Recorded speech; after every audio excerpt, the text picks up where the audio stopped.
Good afternoon. Welcome to the Thurston County Board of County Commissioners meeting for Tuesday, November 4th, 2025.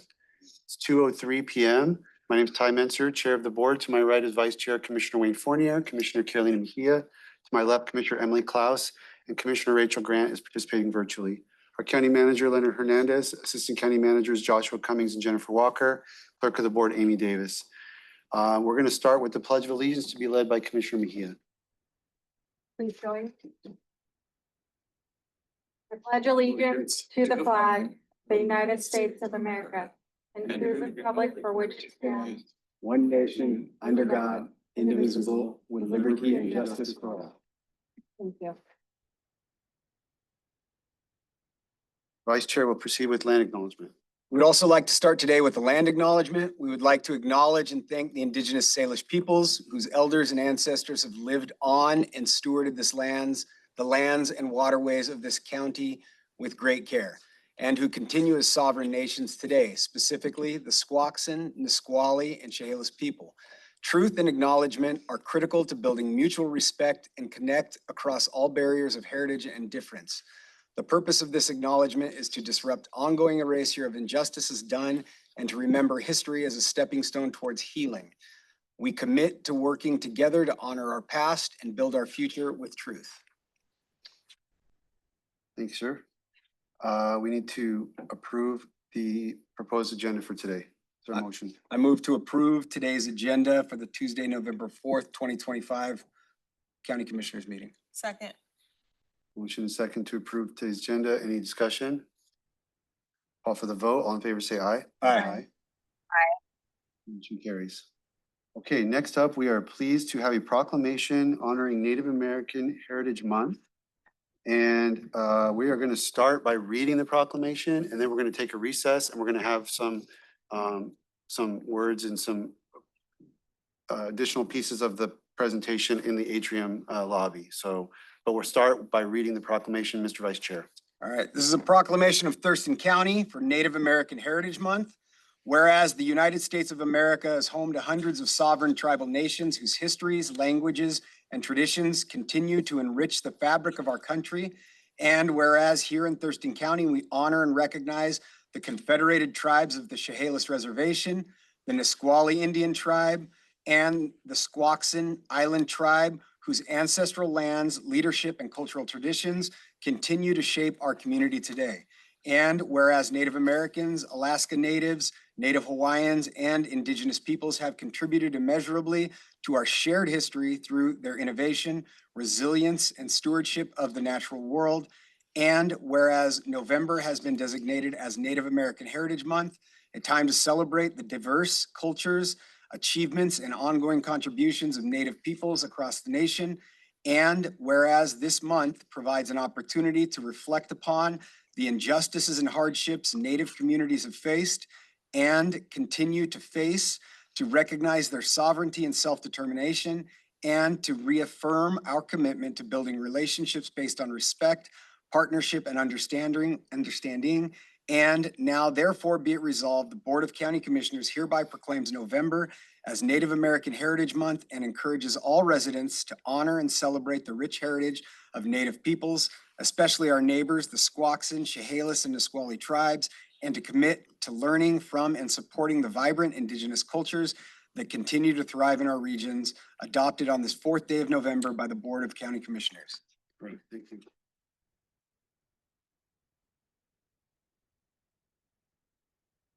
We're going to recess in how long? Do we think? 20 minutes? 30. Okay, 30 minutes, Chair. Okay, we're going to be in recess till 2:37.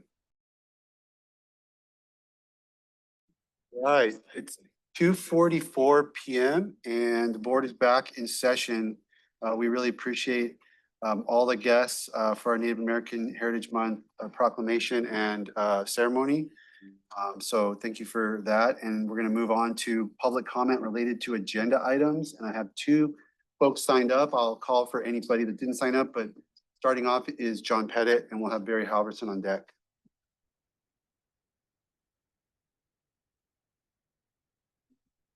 My name is John Pettit. I'm from Rich Road in East Olympia. Something unusual here. I'm going to talk in regards to one of my favorite creatures in the world, which is a pocket gopher. And actually, I know it. Can you imagine that? And on your item number, I believe it's number 3 on your consent agenda, you're purchasing property. And I took note of it being 144 acres. I also took note of looking it up. And out of that, why it doesn't list the price on here for the public to be able to see easy. It shows 1.4 million on the documents that was there for the purchase price. And 10,000 bucks an acre, that's not very expensive anymore. I do have concern that you have a total, only about 90 of the acres actually has even pocket gopher soil. And so the real question is the other 54 acres that's involved in the purchase here, does it even have benefit or qualify for part of the credit system of which the HCP is based upon? So there may be some questions you don't really know the answers to, and yet you're ready to approve it. As far as the price, 1.4 million for a property of that size is probably not bad. You just may not need the other 54 acres of land or so that's not gopher type land. And I don't think that the county has the money to buy it for parks or some other purpose that it would actually apply and be useful for. I did also take note of a couple other things, and one of the things which I was noting on here had to do with multiple properties going to DNR in a tax title sale, and typically those are just transmission that nobody else wants the property anyway. And then there's a voucher list. So my only last closing statement is this, is being that we received this information available as of yesterday. I think there was 446 pages. I'm sure you guys have read every single page, and in order to make sure that you've studied out the material amply in order to make your proper informed decision. Thank you. Thank you, Mr. Pettit. We have Mr. Halverson.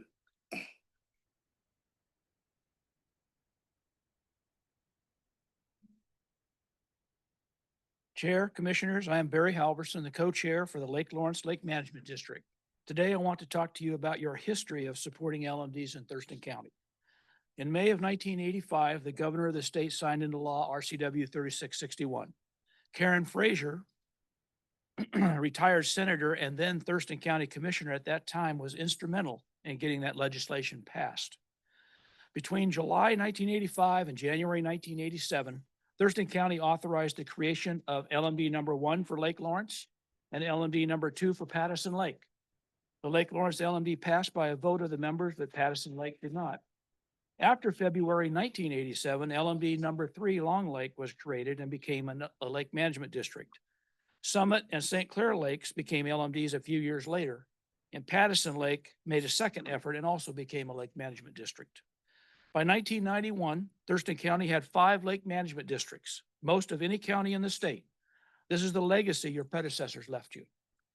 Lawrence and Long continued to form consecutive lake management districts while subsequent votes to renew Patterson, Summit, and St. Clair failed.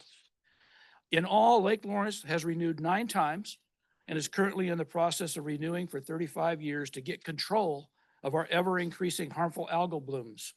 We are currently under advisory conditions for a bloom that occurred on 21 October, this last month. This is our 3rd bloom this year.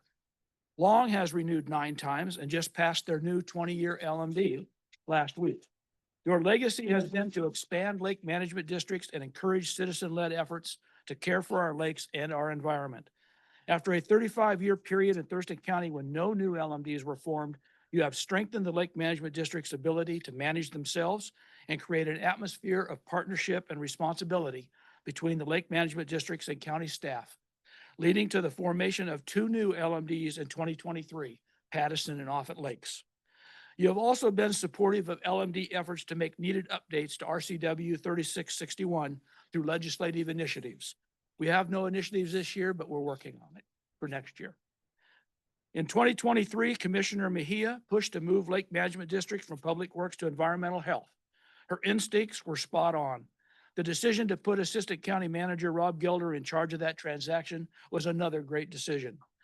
As a result, the Thurston County Lake Management District standard operating procedures were developed and approved in June of 2024, and the LMDs became better. This document has been shared and used statewide as an important instrument that provides examples, clarity, step-by-step instructions, and continuity of operations.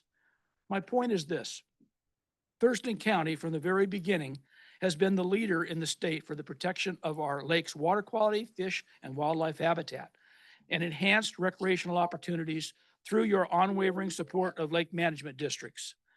With ever decreasing revenue availability from federal, state, and county city funds, lake management districts with minimal support from these jurisdictions are the vehicle to sustain and improve our lake's water quality, fish and wildlife habitat, and recreational opportunities. On behalf of the Thurston County LMDs, we thank you for your support. Thank you, Mr. Harbison. I did forget to go over the guidelines. Luckily, we had 2 very experienced public commenters, but I will at this time. I see Mr. Booth's hand, so I'm going to go over the guidelines. Board of County Commissioners welcomes comments from the public. There are guidelines governing such comments to ensure they are appropriate. When called, introduce yourself in the area of county in which you reside. State the agenda item to which you are speaking to. Address the board, not audience or staff. Silence your cell phones. Board does not respond directly to public comment, but the county manager may follow up with specific items as needed. Speakers have 3 minutes to address the board. Meeting attendees may not donate their speaking time to another speaker. Please be respectful. The board reserves the right to restrict a person's opportunity to address the meeting for good cause. No comments that are lewd, offensive, inflammatory, hateful, defamatory, or discriminatory in nature. No outbursts of any kind. Comments that are commercial in nature, such as promotion of a for-profit business, are not permitted. Withhold remarks about pending land use permits or similar matters that could become before the board eventually on a quasi-judicial appeal. No electioneering, election day, of course. And we've got advisement that all written materials provided will be considered likely public record subject to public release upon request pursuant to the Public Records Act, Chapter 4256 of RCW. So thank you for cooperation on all of that. Mr. Booth, I'm going to call you and you have 3 minutes. Thank you. My name is Chad Booth, and I want to speak about item number 14 on the agenda, the assessment rule for the Long Lake Management District, following up on points previously shared in public comment regarding revising the resolution and the assessments. First, it should be remembered that the district is meant to assess the property owners based on special benefit, use, and access. The district is not meant to tax properties to address pollution from surrounding areas. Like an earthquake or pandemic outbreak, pollution is going to have the greatest effect near the source or the epicenter and dissipate as you travel away from the source due to natural dispersion, dilution, filtration, and infiltration. This means that despite there being about 3 times as many non-lakeshore properties in the district, the lakeshore owners situated right on the edge of the lake will contribute more pollutants to the lake because of how direct the runoff is. Also, many, if not all, non-lakeshore properties belong to developments that were built with self-containing stormwater ponds that prevent pollutants from reaching the lake, unlike lakeshore properties which drain directly into the lake. If the district was going to tax based on pollutant loading, the district boundary would have to capture the entire watershed, which includes the Patterson Lake and Hicks Lake drainages, and notably excludes half of the Lake Forest neighborhood. In the event of historic rainfall and flooding, where our stormwater ponds are overflown, the eastern half of the Lake Forest neighborhood would drain south to Marvin Road, then to the railroad right-of-way, then head east to McAllister Creek and the Nisqually Arm, not Long Lake. I completed a watershed delineation using the United States Geologic Survey StreamStats program and confirmed the results with inspection of Thurston County Geodata Center topographic LiDAR and observations in the field during recent heavy rain events. Second, the fact that the Thurston County Stormwater Utility provides a stormwater tax credit for being part of a lake management district should have no bearing on whether or not the lake management district is required to propose fair taxes, work with concerned property owners, or follow RCW. Third, The fact that the concerns and requested revisions to the resolution and tax structure came during public comment periods is expected and the point of public comment.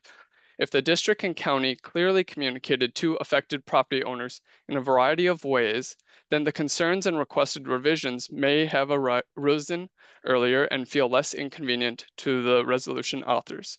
The timing of someone pointing out obvious and egregious disparities and violations of law should have no bearing on those in charge of making proper corrections. Lastly, by attending Lake Forest HOA meetings, handing out 600 flyers door to door within the district and gaining over 130 petition signatures, I've learned the following from the residents of the district. The resolution contained in the public notice mailed in September was not well understood. The ballot mailed in October confused people as they didn't know where their assessment amount came from and were surprised that no changes were made despite the problems and solutions being communicated to the district and the county. And the property owners had a hard time voting in the most recent ballot on the matter as the pre-addressed envelopes, as the envelopes with the ballot were not pre-stamped. Sorry for that. The envelopes were not stamped, making voting easy for the members of the district. That is Ask you it. to wrap up. Okay, thanks. Thank you. We also got a written comment from you, so I appreciate that. Okay.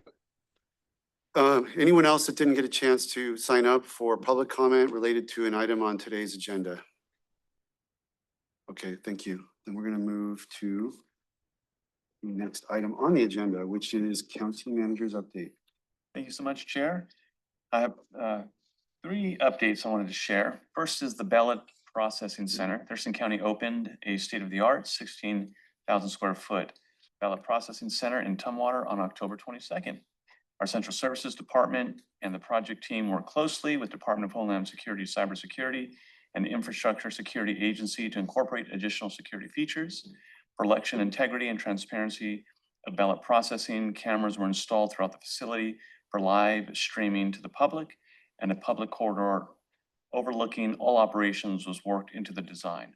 This new facility, funded by the Public Safety Tax Bond, ensures that our elections are safer, more secure, and more efficient. The next item I wanted to highlight for the board and the public is a volunteer event at Gate Belmore Trailhead. Sunday, October 12th, Thurston County Public Works, CPED Stormwater Education and Outreach, and WSU-TC Extension's Water Resource and the Native Plant Salvage Project collaborated on a Work Involvement Now, or WIN project at the Gate Belmore Trailhead at Glacier Heritage. Work Involvement Now is a skill and leadership development program at Thurston County Storm and Surface Water Utility. 40 volunteers work diligently to remove invasive species and scotch broom from the new stormwater ponds and surrounding areas. Invasive plants were identified and flagged by Thurston County staff in advance. Young Booster Clubs and Girl Scout Troops 41627 provided the volunteers. A huge thank you to all the staff and volunteers who worked together to make this event a success and further the education and outreach in our community. The last item we wanted to highlight is a Protecting Water Quality at Summit Lake project. Oftentimes, there's a lot of work that goes into endeavors, and it can take months, if not years. So we'd like to introduce a brief video developed in collaboration with the chair of the board on this topic. The video outlines how Thurston County worked with residents and the Department of Natural Resource to create a plan for responsibly managing the timberland above Summit Lake.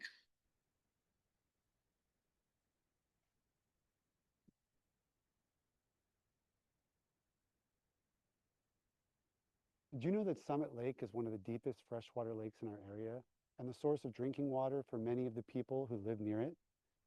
Carefully managing the forest and watersheds above the lake is crucial for preventing erosion and maintaining water quality for generations to come. Over the past few years, Thurston County's Board of County Commissioners has worked with the community and the Department of Natural Resources to ensure that the lake and watershed will be managed responsibly for years to come. Because without a healthy ecosystem, there's no clear water, no fish, no swimming, and no strong community. And when we talk about community, it's not just the people. It's the wildlife, the plants, and the lake itself. That's why the Summit Lake Alliance came together to speak up for the environment and defend the special place that we all depend on. And my hope is that others will be inspired to do the same. We are so grateful Thurston County committed to our mission to keep Summit Lake beautiful, fresh, and clean. Our county commissioners, the hydrology team, and the many more who never gave up. Thank you.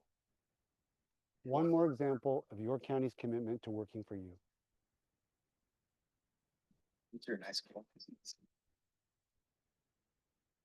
I would, thank you, County Manager. I would like to say a few things about that because that's pretty high level and there's a lot of, it was a period of years that project took to get to from tip to tail. A lot of work went into it. I'm proud of everyone involved, the board, 3 or 4 different boards had to stick with the plan. This all started when a group of Summit Lake residents, concerned residents, stepped forward. I'm the district that Summit Lake is in, so they came to me and sharing concerns. They had photos and videos and information which raised concerns on my side, and I went to staff, and staff kind of looked back at studies, did some field visits, and really confirmed that what the constituents were concerned about was a pretty valid concern about what the DNR plan clear cutting above Summit Lake was likely to do to both property as well as water quality. So we, at that point, engaged in a process. We challenged the SEPA determination, and that started a collaborative negotiation with DNR where we worked through steps of a complicated land swap. And then it's a 2-part process legally where you swap out lands and then we swap out lands that we are not allowed to reconvey back to the county for lands that we are allowed to reconvey to the county. That's part 1. And then you got to do the reconveyance. So there's a 2-step process. It's been done in other counties, but it had never been done in Thurston County. It takes a lot of complex work by our county staff, hydrology team, CPED folks, as well as attorneys. And so anyway, it just kind of to me shows a really good example of engaged citizens reaching out to their commissioners, us consulting with our subject matter experts with staff, and then using the legal processes we had. And it wasn't easy to do, but I think ultimately we're going to have a good result because now the county will control and the community will control the watersheds that drain into Summit Lake. And everybody knows Thurston County's been struggling with water quality in that area for quite some time. So anyway, just wanted to say all that because these things go and go and go, and then they kind of finish with a whimper, because once everything's all signed and done, it's like, okay, we got to go to the next thing. And we just wanted to highlight the work that went into this. So thanks. All right, so let's go to the consent agenda. We have proposed consent agenda items 1 through 25. Any requests from a commissioner to remove an item? Sure. Yes, ma'am. I'd like to request that the item related to the Long Lake Management District number 25 ordinance be removed from the consent agenda and moved to department items for discussion. Okay. That's the motion, I guess, we need to make. I don't believe that requires a motion. Yeah. Does it?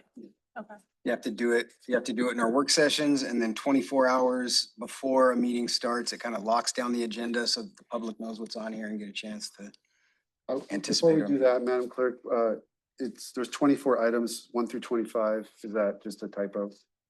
Where it says that the consent agenda 1 through 25, and then we actually have 24. Okay, so there's a motion, Mr. Claus, are you making a motion to remove item 14 and set it on department item? Yes. Is it 14? I have 13, but I have an old agenda. It's 14. It's now. 14 now. This is a current agenda. Thank you. I'll second the motion. Any discussion on the motion? All in favor, say aye. Aye. Aye. Aye. Opposed? Okay, so item 14 is removed from consent. And it's now a department item. So we now have consent items 1 through 24 minus 14. Is there a motion to approve that? So moved. Second. Motion is second to approve consent items 1 through 24 with the exception of item 14. And that is non-debatable, so I'll call for the vote. All in favor, say aye. Aye. Aye. Okay, those items are all approved. And let's now move to First department item is Public Works, contract award for Boston Harbor wastewater treatment plant treatment improvements, CPC 83002. Joe Plahuta, Water and Sewer Engineering Operations Manager, to brief the board. Good afternoon. Good afternoon, Commissioners. For the record, Joe Plahuta, Water and Sewer Engineering and Operations Manager with Public Works. So this item is to request that the board award the contract for the Boston Harbor wastewater treatment plant improvement project to award construction of Ferndale, Washington in the amount of $541,500 and to authorize the Director of Public Works to execute the contract. Some background on this item. Thurston County Public Works owns and operates the Boston Harbor wastewater treatment plant, which discharges treated water to Puget Sound. In anticipation of upcoming nutrient treatment requirements, Public Works applied for and received funding from the Department of Ecology to support development of the project plans and specifications and construction of this project. The project includes construction of an alkalinity addition system and mixing improvements for the plant's equalization basin. Together, these will both help to improve nutrient removal from the treated effluent before entering the sound. In addition, Public Works also included planned replacements of other equipment at the plant, including the UV disinfection system and the influent valves for the sequencing batch reactors. On July 31st of 2025, a total of 2 bids were received for this project. These bids were received in response to a solicitation to the MRSC Small Works roster, with a low responsive bid submitted by Award Construction. The nutrient treatment portion of this work has a cost of approximately $423,000 and will be funded entirely through ecology grant revenue. The remaining work will be approximately $90,000 funded through, or approximately $90,000 of the related work will be funded through real estate excise tax revenue, and then $28,000 from utility rates and fees, and that will support the work of the non-nutrient improvement piece of the project. With that, I'm available to answer any questions. Questions for Joe? Nope, no motion. Move to award the contract for Boston Harbor wastewater treatment plant treatment improvements, CP number CA 3002 to Award Construction, Inc. of Ferndale, Washington in the amount of $541,500 and to authorize the Director of Public Works to execute the contract and any change orders for this project due to unforeseen conditions, not for changes in scope, for up to 10% of the contract, $54,150 or an aggregate of $595,650. Second. Motion and second to award Boston Harbor wastewater treatment improvements contract to Award Construction, Inc. Any discussion on the motion? Yes. Commissioner Mejia? Thank you. I just want to give a huge thank you to our Public Works team, Joe, and the rest of your team for all of the work that has gone into this wastewater treatment plant in that area. I know that on behalf of the residents, it is something that they are really looking forward to and are very supportive of. So thank you. Thank you, Commissioner. And to add to that, it was a collaborative effort with the Department of Ecology. Bids came in and he had a number and it was higher than what we originally had in the grant award, and they were able to take in additional funding from other jurisdictions that weren't able to use that funding. Thank you. Well, there's a question. I'll call for the vote. All in favor, say aye. Aye. Aye. Carries unanimously. Thank you, Joe. Next up is what was item 14 in the consent agenda, setting a public hearing for the proposed resolution for the amended rule of special assessments for Thurston County, Long Lake Landfill District number 25. Thanks for pinch hitting here, Dr. Freiheit from Public Health Social Services Director. What can you give us an overview of this? Yes, thank you, Jen Freiheit, Public Health and Social Services Director. And so we will hear about the votes from the Long Lake voting at the public hearing time, at which case, then if you approve the ordinance, this will set the public hearing for December 2nd in order to assess the fees and the role assessments, which are happening now. So if I understand it, this item sets a sort of a placeholder public hearing, which will, the occurrence of which is be contingent on us hearing a positive vote and then enacting the ordinance, which is at the 3:30 public hearing. Correct. Okay. Questions on this or before we I would ask Commissioner Klaus. Did you have- We can wait till there's a motion if you just want to make it. Yeah, I do. Commissioner Klaus. Thank you. So I appreciate you, Dr. Fryheit, for being able to step in here. We did receive additional comments on this item just a couple hours ago after our meeting this morning, which is why I removed it from consent now. It does seem as though, so I've talked with Mr. Booth and others from the Long Lake area. It does seem that their comments raise substantive and data-driven concerns about the rate equity. But to be completely honest, it's a complicated process and I've been trying to wrap my head around it over the last few weeks. And it's just been kind of hard for me to like understand all of the details. So I would like to understand first, like procedurally, so we're setting this public hearing for December 2nd, but the ordinance that's coming at the public hearing today, this item number 14 is contingent upon approval of that ordinance. Is that correct? Correct. Okay, and at this time, because we are post ballot, but pre-ordinance adoption, we can't adjust the rates at this juncture. Is that correct? Would there be a different appropriate time to address the rate structure, or is that now? You can receive, the board can receive comment from the public on the fees, which is what the public hearing for December 2nd is for. Okay, Today's public hearing is for the creation of the district. okay. So there would still be time for the concerns that we're hearing today and the concerns we've received in written comment for maybe me to get together with staff to discuss the implications of those comments. Correct. Is that right? Yes, that's correct. And to engage with the Long Lake management leadership as well. Okay. Yeah, just December 2nd kind of being a key decision point. That's correct. Okay, I'm trying to understand that too. And as a, just to put it in perspective, this is something that while the county staff facilitate, really being driven by the folks that are moving forward with the district. That's right.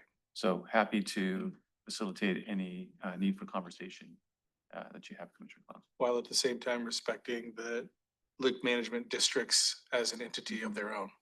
Right. Commissioner Mejia, go ahead. Thank you.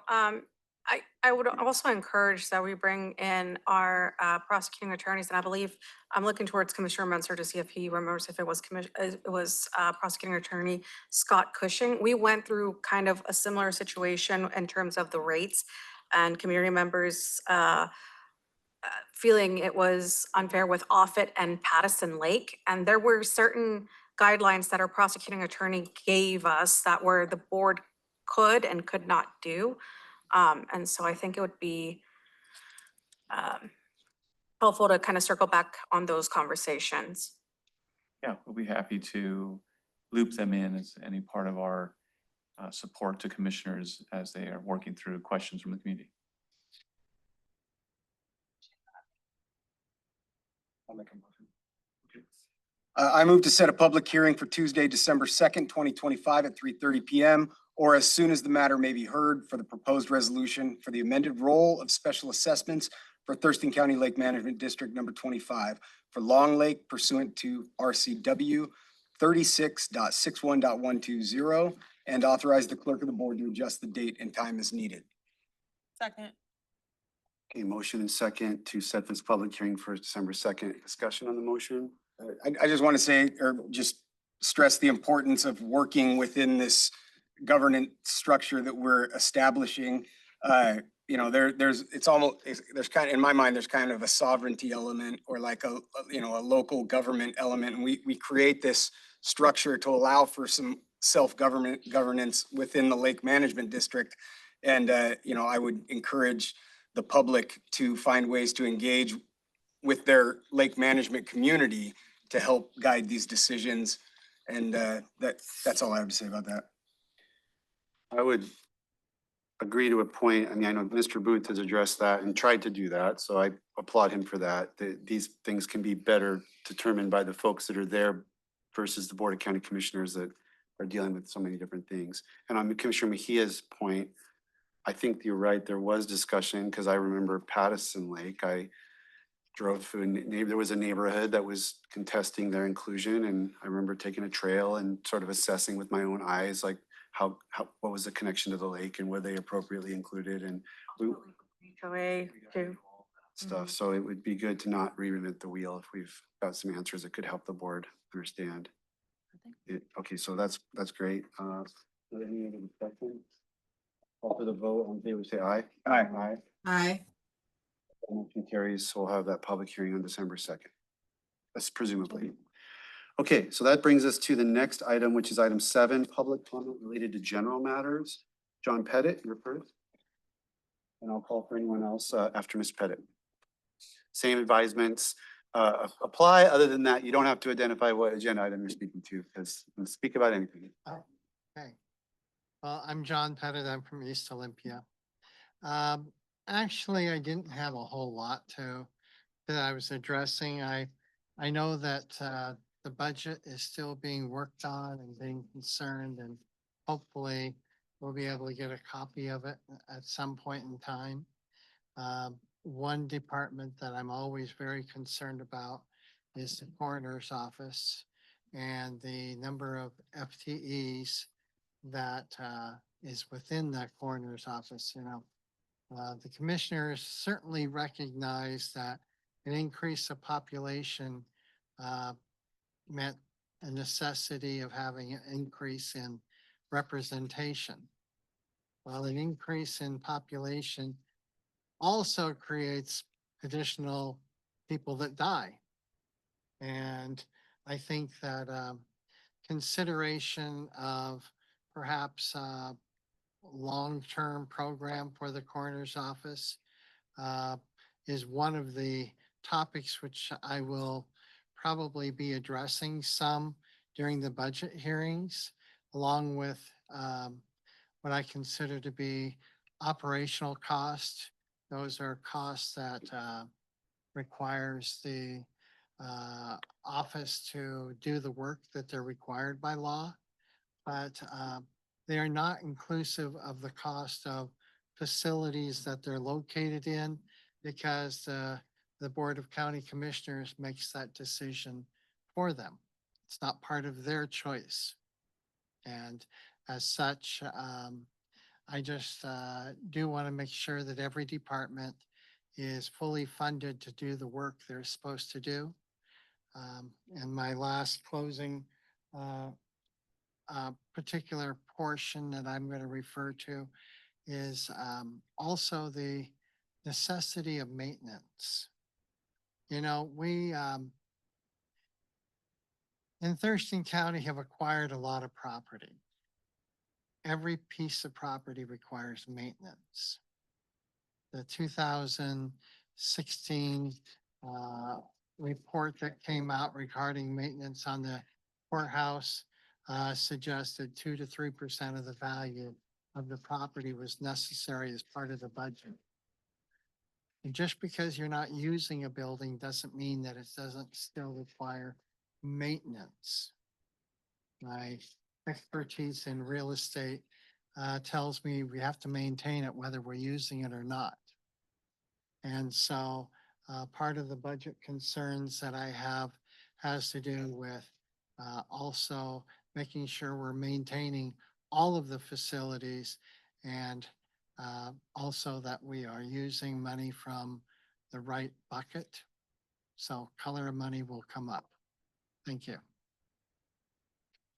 Is there anyone to provide general public comment, not related to the public hearings, but any other board topic that didn't get the chance to sign up? Looking online, anyone online?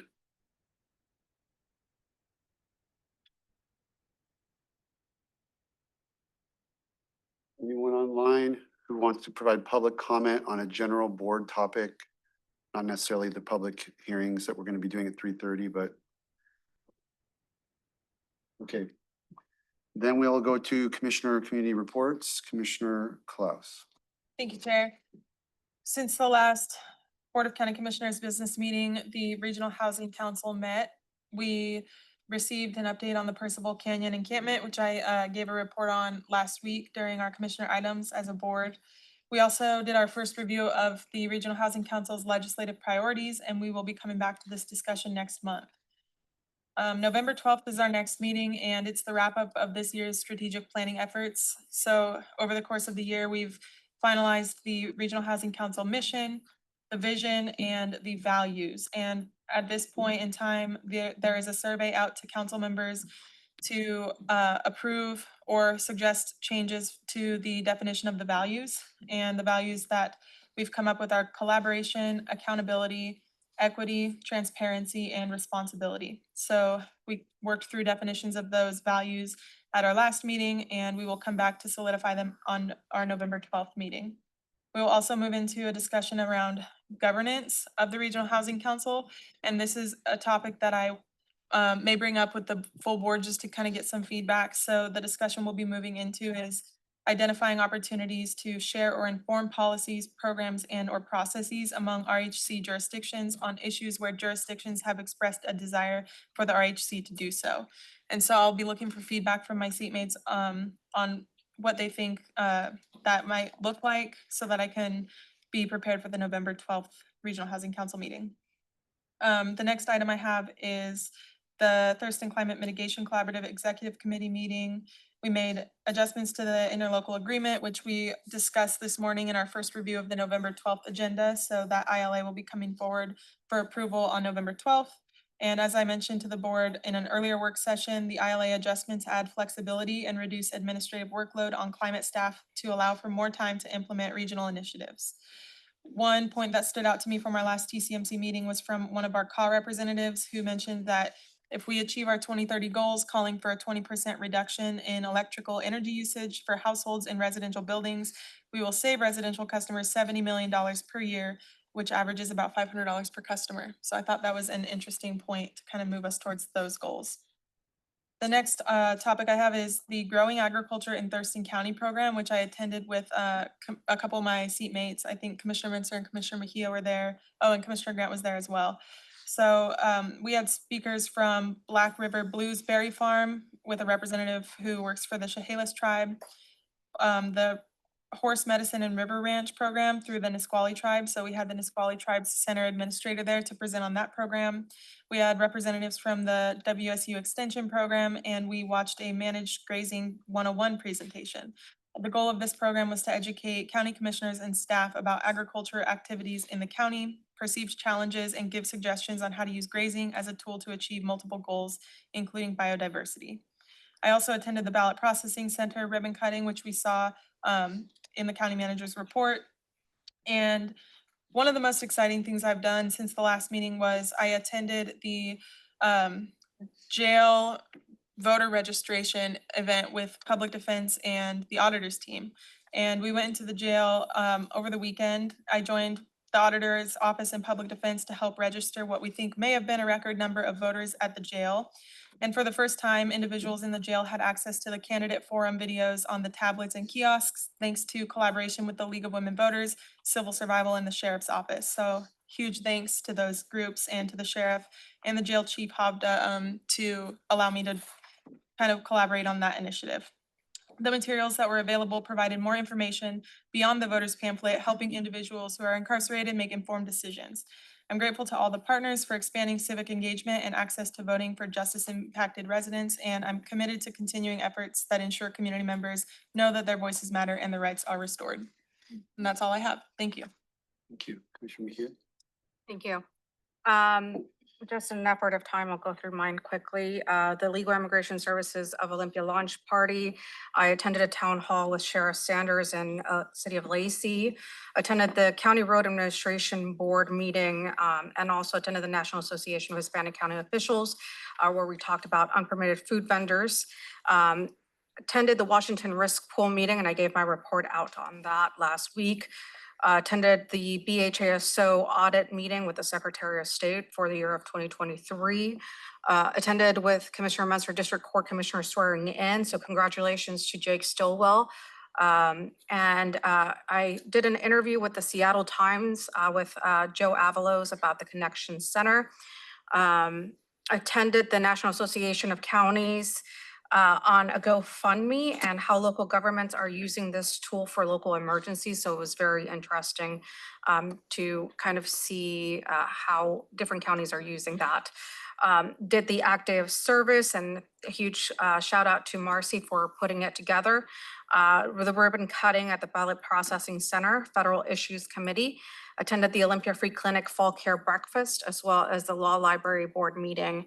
And I went back with Commissioner Menser to the Ballot Processing Center yesterday to see it in action, and really recommend everyone to really just take an opportunity to go. You don't have to be there for long. There's an observation center, and you can really see your ballot processing and your votes in action. So it's pretty exciting. That's all, Chair.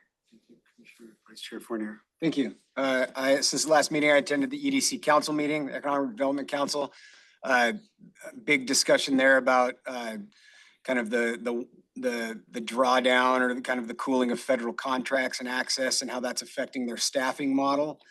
Did a tour with the Attorney General's office and Commissioner Menser of our old courthouse to talk about the vision for our next courthouse and how we would like to partner with them on creating that opportunity.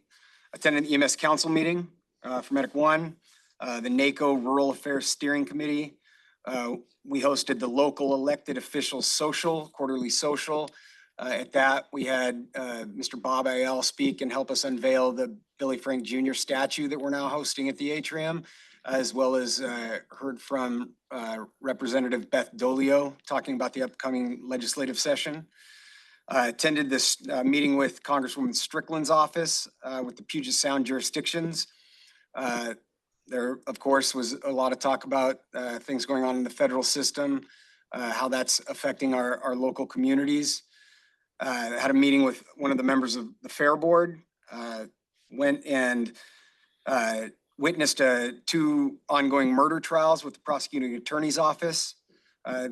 Our Superior Court is currently holding 3 murder trials, and this is apparently a kind of a historic moment. We've never really held simultaneously those levels of trials all at once. So the work they're doing is very impressive in Superior Court, prosecuting attorney's office, public defense, everyone involved from the justice side of things. Had a discussion with WASAC and some of our other county colleagues about tax increment financing and how that's affecting some of our counties throughout the state right now.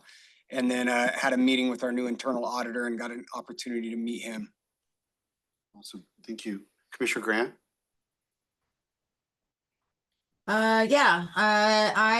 Let's see.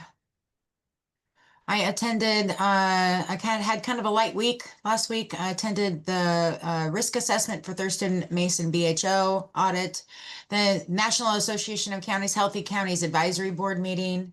Along with others, they mentioned this already. We attended the Growing Agriculture in Thurston County, which I was fascinated with and was really grateful for Marcy Cleaver for all the work she put into that. Had a meeting with a UW, and I want to mention this, with a program that's based out of the University of Washington called COAST, which is short for Coastal Observation and Seabird Survey Team. They are engaged in training volunteers to collect data on beach birds, marine debris, and ecosystem health along the Pacific coastline, and then also our Puget Sound coastline. And they use volunteers, citizen science is what that's called, to actually and assign them out to beaches. And so I just wanted to mention that if folks are interested in knowing more, you can go to coast.org,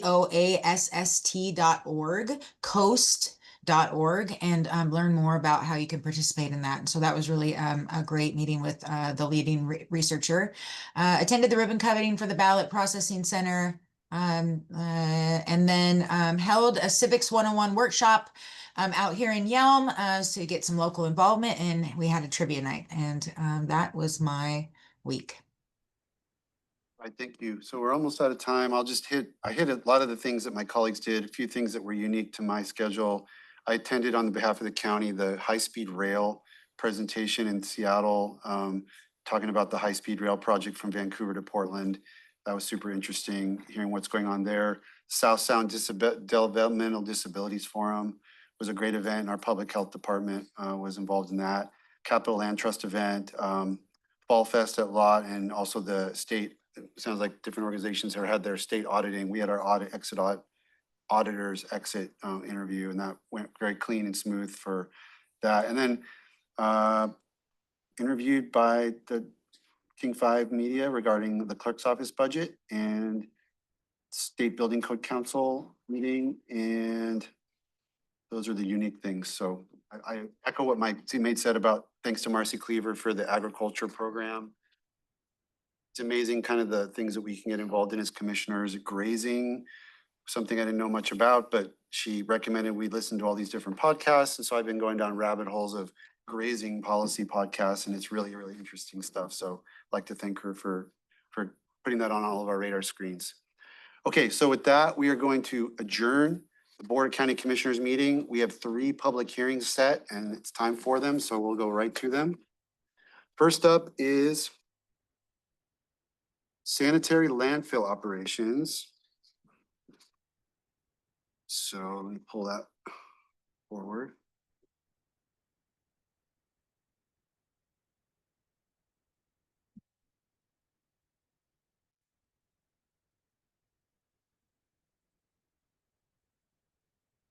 So,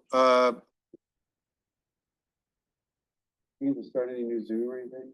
All right, we're just gonna keep on going. Okay, so welcome to the Board of County Commissioners public hearing for this Tuesday, November 4th, 2025. It is 3:31 p.m. We're here for a public hearing to consider updates to Thurston County Code Chapter 8.12 sanitary landfill operations. There are 3 public hearings set simultaneously. They'll go in sequence. If you're here for different ones, it'll be this one, then we'll go to the Long Lake Management District, and then we'll go to the comprehensive plan. So the public hearing is not being live streamed due to technical issues, but is being recorded on Zoom. The Zoom recording will be posted to the Thurston County YouTube channel within 24 hours after this meeting. The purpose of this public hearing is to accept and consider public comment on the proposed ordinance to update Thurston County Code Chapter 8.12 sanitary landfill operations. This is a hybrid public hearing. Those wishing to testify have joined by Zoom, emailed in comment, or mailed in comment. If you wish to testify, please visit the Thurston County homepage online and select meetings, hearings, and work session agendas, then meetings and agendas. There is information about how to join the hearing remotely. Jeff Bickford, Solid Waste Manager, will provide information on this topic to the board. I'll read the folks who have signed up in person. Anyone on Zoom does not need to sign up in any particular way. I will read your name out. You'll have 3 minutes to provide testimony. Time may not be given to another person. When you're called on, please state your name and address or area of the county in which you reside for the record. Opening the public hearing, Jeff Bickford will now present background information, summarize any written comments submitted, and provide any information described or requested by the board. Thank you, Jeff Bickford, and the Solid Waste Division Manager for Public Works. Thurston County Public Works is proposing an ordinance to revise and amend Thurston County Code Chapter 8.12, which deals with sanitary landfill operations. The ordinance will remove the solid waste rates from code as it currently exists and will authorize the Board of County Commissioners to instead set and/or adjust rates per resolution. The intent of the revisions is to provide a streamlined and efficient mechanism for periodic solid waste rate adjustments, as it will not require a code amendment. The revised code will also include minor administrative items such as updated definitions and terms. The proposed ordinance is an administrative change only and will not by itself affect or adjust current solid waste rates. Later this year, in alignment with the 2026-2027 budget adoption process, a proposed resolution with rate sheet for 2026 and 2027 will be submitted to the board for their consideration. A briefing on solid waste rates was held on July 30th, 2025. So the ordinance has been reviewed by the prosecuting attorney's office. It was posted to the Thurston County Solid Waste webpage. Additionally, the Solid Waste Advisory Committee has reviewed the proposed ordinance and passed a recommendation to the Board of County Commissioners for approval. Notice of the public hearing, this public hearing was published October 2nd in the Nisqually Valley News, and no public comment has been received to date. And with that, I'd like to answer any questions. Any questions for Jeff before we go to public comment? Okay. Do I have signups? No one signed up. Okay, no one has signed up. Did anyone here to provide public comment on the sanitary landfill operation item? Anyone online who's here to provide public comment on sanitary landfill operation ordinance? Okay, I move to close the public hearing. Second. any discussion on that motion? All in favor, say aye. Aye. Aye. Motion and that public hearing is closed. I move to approve the ordinance updating Thurston County Code Chapter 8.12 regarding sanitary landfill operations. Second. Motion and second to approve the ordinance updating the Thurston County Code. Discussion on the motion? Hearing none, I'll call for the vote. All in favor, say aye. Aye. Aye. Motion carries unanimously. All right, that was easy. Let's go to the next one. We'll go ascending order of complexity, probably. The next public hearing is related to Long Lake Management District number 25. This is all one. Do I need to read the same advisements? This is separate. This is not a separate This recording. new Zoom, there may be new participants on the Zoom. Yeah. Okay, so I'll just go through this. So just so the record is clear, it is Tuesday, this is not correct. It is Tuesday, November 4th, 2025. We're at 3:36 PM and we are here for a public hearing to accept and consider public comment on proposed ordinance creating Long Lake Management District number 25. The public hearing is not being live streamed due to technical issues, but is being recorded, and the Zoom recording will be posted to the Thurston County YouTube channel within 24 hours after the meeting. This is a hybrid public hearing. Those wishing to testify have joined by Zoom, emailed in comment, or mailed in comment. If you wish to testify, please visit the Thurston County homepage online, select BOCC meetings, hearings, and work session agendas, then meetings and agendas. The information to join remotely is posted there. Dr. Jen Freiheit, Director of Public Health and Social Services, will provide information on this topic. Assuming those on Zoom wish to testify, I will read your name aloud at the appropriate time. You'll have 3 minutes to testify. Time may not be given to another person. When you are called on, please state your name and address for the record. Public hearing is now open. Director Freiheit will present background information on the proposed action, summarize any written comments submitted, and provide any additional information requested by the board. Great, thank you. On August 5th, 2025, the Board of County Commissioners approved the resolution of intention to create the Long Lake Management District number 25. On October 7th, 2025, the BOCC approved the resolution of findings and determinations for Long Lake Management District number 25, which forwarded to the property owners located within the boundaries of the proposed district the question of creating Long Lake Management District number 25 to a vote. Ballots were mailed to the property owners on October 8th, 2025, with a due date of October 29, 2025. On October 30, 2025, ballots were counted publicly within the Commissioner's boardroom by a team of 4 Environmental Health Division staff using a weighted majority vote process per RCW, wherein 1 vote is given for each dollar of assessed property within the boundary. The results of the ballot count were 451 total ballots were counted, and that equates to a 30% turnout. 260 total ballots were in favor. That equates to 58%, counting just the straight ballots, not the weighted. And 191 total ballots were against, and that equates to 42%. Of the total weighted ballots in favor, it was 112,674, which equates to an 80% in favor when it comes to the weighted per RCW. And against were 27,782, which equates to a 20% not in favor.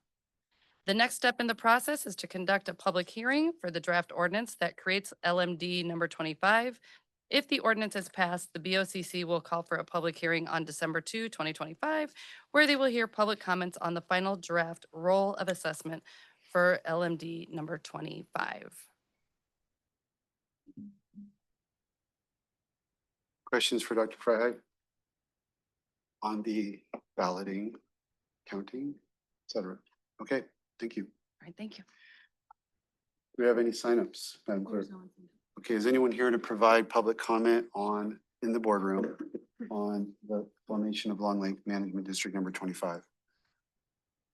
Mr. Halverson.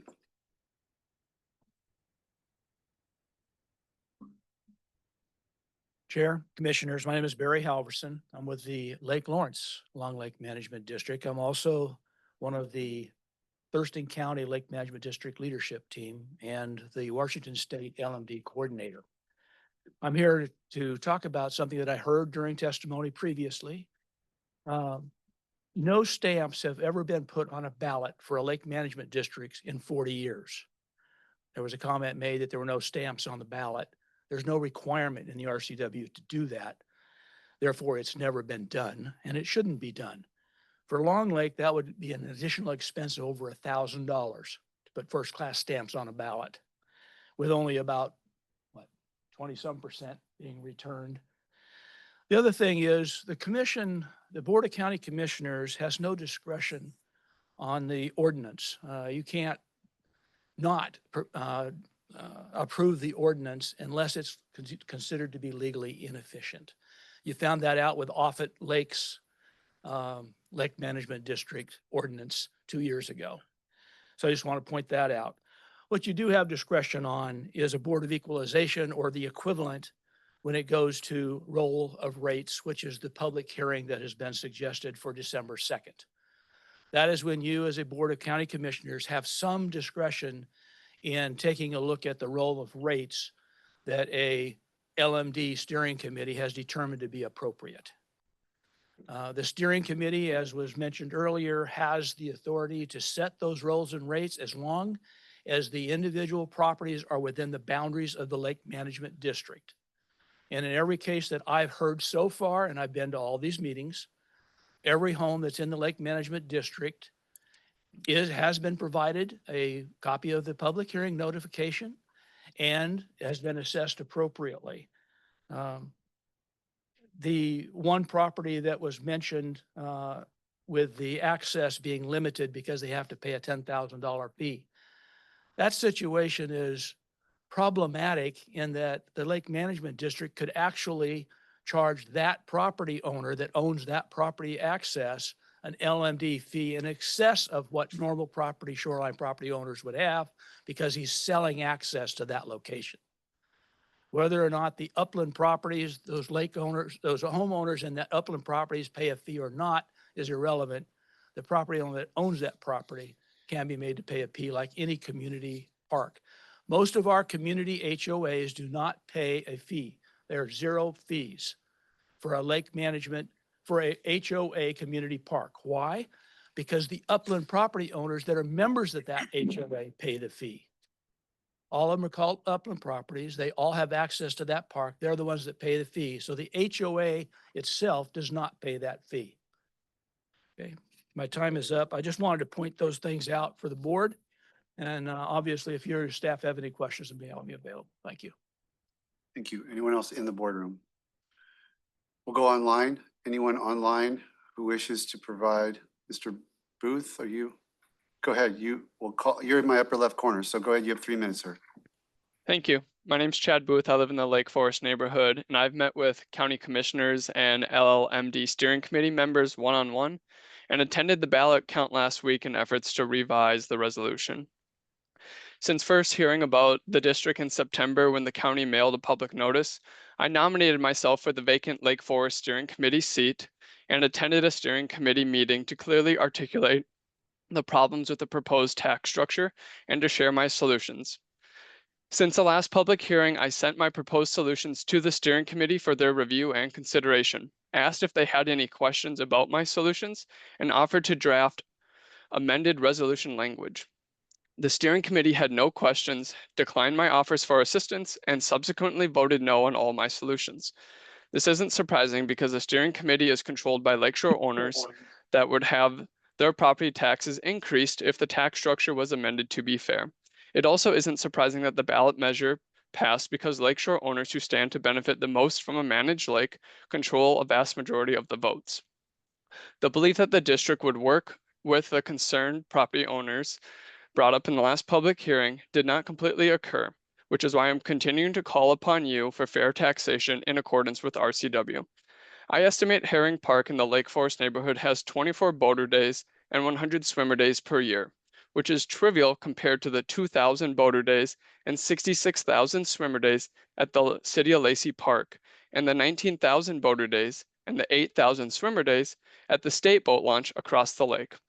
So why is Herring Park generating $43,000 in taxes while the Lacey City Park is taxed $22,000 and the boat launch $33,000 when Herring Park has less than 1% of their usage? The disparity is obvious and egregious. If property owners of Lake Forest with access to Herring Park were taxed like the public parks across the lake, each property owner in Lake Forest would only be charged $5 a year, not $100 a year. If my estimate of Herring Park boater days and swimmer days were multiplied by 100 for ultra-conservative estimation purposes, the property owners of Lake Forest would still only pay $20 per year. Once again, this demonstrates that the current tax plan is immensely unfair and, more importantly, in violation of Washington state law. When I inquired how the district determined the proposed tax structure to be fair, they stated that it's fair because lakeshore owners pay more than non-lakeshore owners. And it's always been that way. But just because lakeshore owners pay more doesn't mean that the difference in special use benefit and access between lakeshore owners and upland properties is adequately addressed by the proposed assessments. This is why I and the other 900 non-lakeshore owners in the district need the county commissioners to exercise your abilities given through RCW to amend the district's tax plan. Thank you. Okay. Thank you. Anyone else online? Come on, go ahead and rate. Okay, can somebody help me with the name? Aaron Danielson. Thank you. Ms. Danielson, you have 3 minutes. Thank you. Hi, my name is Erin Danielson, and I'm a resident of the Lake Forest HOA and a representative of 137 petition signees. I'm here to ask that you, as our county commissioners, take action to remedy the unjust and unfair tax structure proposed by the LLMD Steering Committee. As you just heard, attempts were made to work with the steering committee to adjust the tax structure, but they declined to make any changes based on our recommendations. It's now up to you to ensure the Lake Management District's tax structure is fair in accordance with Washington state law. Based on Thurston County assessor data, land values of lakeshore parcels in the district are 2.5 times greater than non-lakeshore parcels of similar size. If, let's say, Long Lake was no longer managed and recreational opportunities and aesthetics declined, the land values of lakeshore parcels could face hundreds of thousands of dollars of decline, while the property values or land values of non-lakeshore parcels would not change. The lack of financial benefit to non-lakeshore owners was proven by finding there was no meaningful difference in the land value of a non-lakeshore parcel in the district today compared to a similar sized parcel outside of the district. This is why I, along with hundreds of other non-lakeshore owners, are asking that the tax structure be proportional to the level of access and special benefits of having a managed lake. The petition signees are proposing 4 methods for fair taxation. 1. Tax all of residential properties on Long Lake based on the amount of lakeshore owned. 2. Tax all of the residential properties on Long Lake based on the percentage of lakeshore property owned, i.e. a flat rate per parcel. 3. Tax all of the properties within the district based on their ability to use the lake, accounting for the number of households that share each of the lake parcels. 4. Tax the private community-owned parks based on estimated boater and swimmer days, just how the public parks are currently taxed. All 4 of these options are fair and would remedy an unjust tax structure that has been in place for nearly 40 years. The time to take action is now, and the people who need to take action are you. If you have any questions about the fair tax structures I have described, I am more than willing to share the calculations to support the amendment of the LLMD assessment plan. Thank you for your time. Thank you. Anyone else online for the Long Lake?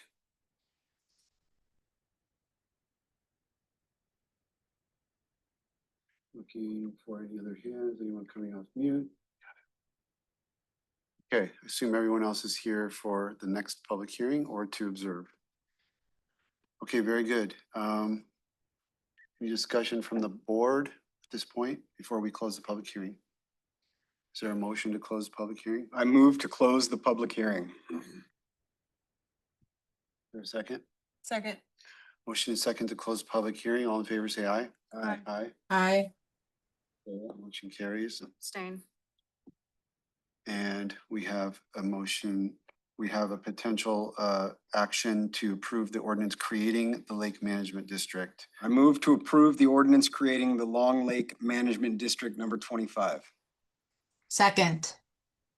A motion and a second to approve the ordinance creating the district. It's discussion on this motion. I guess I'll just throw in, since we talked about this a little bit earlier, just to confirm again, since we're on the topic again, we will have a chance to connect with staff if we would like to talk about the rates and the concerns that have been brought up today prior to the December 2nd public hearing. And if the rates were to change for some reason, that could happen prior to December 2nd, or are we beyond that point and any rate changes would have to be discussed next year? And as relayed, we as staff can have that conversation, but it's most appropriate for the Lake Management District to receive your input. And also, we want to loop in for other commissioners' perspectives, especially since I was not here during the conversations with the other lake management districts.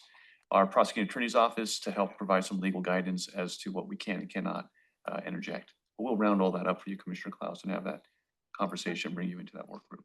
Thank you so much. Okay, other discussion, I think Mr. Halverson's comment, if I remember, was that, which I think is accurate, is that this, provided the vote was done properly, we're obliged to enact the ordinance creating the district. The specifics will be further developed at the next public hearing. This is a very sequential, legally prescriptive process that we have to follow. We try to get it done so that the assessments can be done on the lined up with the treasurer's office and how property taxes are assessed and collected so that they have a budget and can begin working. So I think from my perspective, we are required to take this step based on the ballot results that we heard from Dr. Freiheit. Yeah, and just, I would like to, I'm abstaining from this vote just because I do have family members that live in the HOA that's affected by the Lake Management District. But I want to remind the board, again, Offutt Lake, there was, you know, when that one passed through, there was a lot of discussion because that one was interesting. The total ballots for that one, it was the opposite. Basically, it failed, but when it was weighted, it passed. And the board had a lot of questions from our attorneys, and it was one of the ones where we even, you know, though it had failed, like we had still had to approve it because of the weighted vote aspect of it. Okay, any other discussion? Call for the vote. All in favor, say aye. Aye. Aye. Aye. Passes 4-0 with 1 abstention. Okay, very good. Then we are now done with the second public hearing, and we will move to our third and final public hearing. I will just kind of restate where we're at so we can make sure the record's clear. So welcome to the Board of County Commissioners, Thurston County Board of County Commissioners, public hearing on the Thurston 2045 Periodic Comprehensive Plan Update. It's Tuesday, November 4th, 2025. It's 3:53 p.m. We're getting started a little late because of 2 simultaneously scheduled public hearings. The public hearing is not being live streamed due to technical issues, but is being recorded on Zoom. The Zoom recording will be posted to the Thurston County YouTube channel within 24 hours after the meeting. The purpose of the public hearing is to accept and consider public comment on the 2025 Periodic Comprehensive Plan Update, or Thurston 2045, which is a docket item on the 24-25 official comprehensive plan docket. This is a hybrid public hearing. Those wishing to testify have joined by Zoom, emailed in comment, or mailed in comment. If you wish to testify, please visit the Thurston County homepage online and select BOCC meetings, hearings, and work session agendas, then meetings and agendas. The information to join remotely is posted there. Ashley Arai, our Community Planning and Economic Development Director, will provide information on this topic. Assuming those on Zoom wish to testify, I will read your name aloud.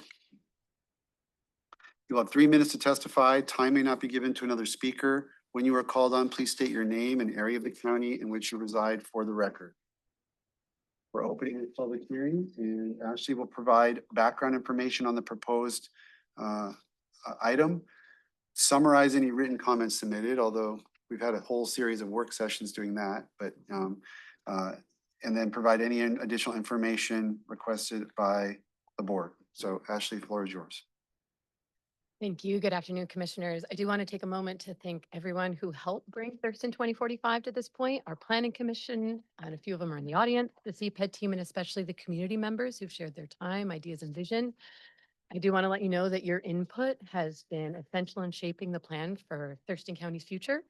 The comprehensive plan is our community's long-term vision for growth and development. It's guided by state and regional requirements and organized into chapters that outline how we grow, use land, provide housing, and support infrastructure and services. Every 10 years, the plan is updated through a community-driven process that reflects new trends, population forecasts, and the county's shared values.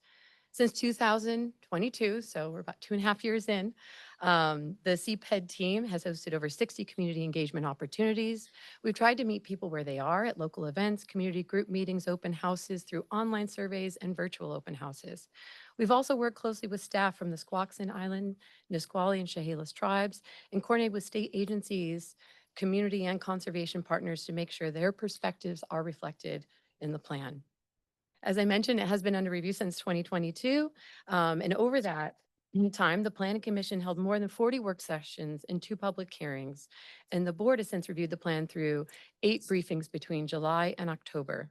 Today will be the 3rd public hearing on Thurston 2045 with a final decision scheduled for December 16th, 2025. After this hearing, the board may hold final work sessions as needed to make any remaining policy decisions.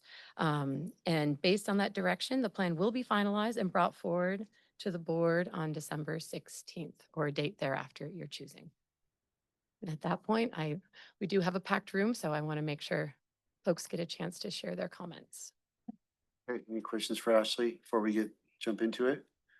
Okay, we'll go start with the sign-up sheets, and then we'll get to the folks online. Jessica Grubb is up first with Dan Calvert on deck. Good afternoon, commissioners. My name is Jessica Grubb and I reside on Johnson Point. I've been a realtor for over 17 years in Thurston County, and I've built 5 houses in the county as well. I'm here today regarding the proposed restriction on constructing detached ADUs. The section I'm referencing is chapter 20.34.020. I urge you to reconsider 2 provisions before adopting the plan. Size limitations, section 4C. The proposed limit of 800 square feet is unnecessarily restrictive. As a current member of the City of Olympia Planning Commission, I can confirm that Olympia, Lacey, and Tumwater all allow detached ADUs up to 1,000 square feet. The cities are working to offer pre-designed and pre-approved plans that residents can use to move quickly to add housing to their lots. I urge Thurston County to do the same. The next restriction is location restrictions, section 5C, specific standards. The requirement that attached ADUs are to be located within 100 feet of the primary residence does not account for the unique layout of existing parcels and creates unnecessary barriers to building. Placement of their existing wells, water lines, septic systems, power transformers, buried cable, engineered drainage lines already pose a challenge in some cases to fit another home on the lot within that 100-foot radius.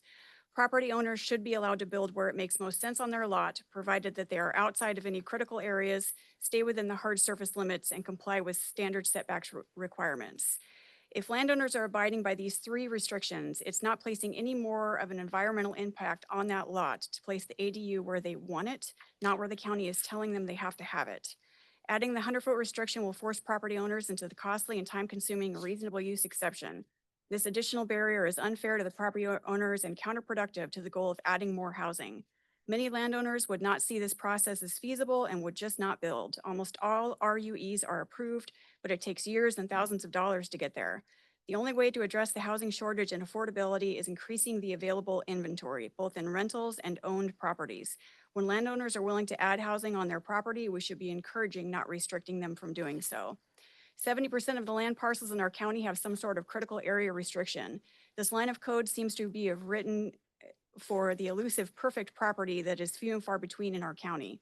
People are going to be building ADUs to house family members or create income on their property. If they have 2 or 5 or 8 acres to work with, that is room to give all of the people residing on the property privacy. This standard is not well thought out and seems to be added with the express purpose of stifling more building in the county, not to protect the environment in any way. ADUs will bring more revenue to the county, which it also desperately needs. Please don't restrict this in the new comp plan. This is a big opportunity to do something about the housing in our county. Please consider striking that restriction. Thank you for your time and consideration. Dan Calvert with George John on deck. Afternoon, Commissioners. My name is Dr. Dan Calvert. I live in Southeast Olympia. I'm the program coordinator for the Joint Base Lewis McCord Sentinel Landscape Partnership Program. We're a coalition of federal agencies, Department of Defense, U.S. Department of Agriculture, Department of the Interior, supporting natural resource management around military installations. I convene a network of partners, including U.S. Fish and Wildlife Service, Washington Department of Fish and Wildlife, Thurston Conservation District, JBLM Fish and Wildlife, Eco-Studies Institute, Center for Natural Land Management, WCU Extension, NRCS, and Thurston County. We work together to support non-regulatory voluntary approaches to conserving prairie habitat and species and limiting incompatible development near the installation to support training priorities in the military mission of JBLM. We're working to recover many of the same species that are part of the Thurston County Habitat Conservation Plan. We all work very closely together. We regularly collaborate on projects and interact with a lot of the same agencies and organizations. I'm here to provide a comment in support of utilizing cluster development as a strategy for conserving open space, minimizing habitat fragmentation, and balancing growth and development with habitat management in our rapidly developing area. Cluster developments are recognized as a best management practice to minimize habitat fragmentation, retain larger contiguous open space, maintain connectivity between undeveloped and preserved lands. I work really closely with 2 of the main regulatory agencies in our region, WDFW and the U.S. Fish and Wildlife Service. Earlier this year, we updated our strategic implementation plan to inform our priorities. WDFW and the service provided contributions to this document and support the goals and objectives associated with it. Our partners can't be here today, and I cannot speak for them, but I can speak to the planning frameworks that they support. One example is the Habitat Conservation Plan, was developed in direct coordination with the U.S. Fish and Wildlife Service, calls for land subdivisions maximizing undisturbed habitat while seeking to avoid narrow, isolated habitat remnants. This is part of the objective of cluster developments. These principles are grounded in ecological research demonstrating that larger connected habitat areas are more resilient and capable of supporting viable populations of prairie-dependent species.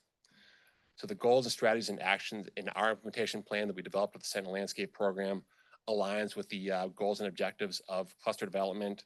Again, our partners can't be here, but the planning frameworks that they support and help develop align with the concepts of cluster development.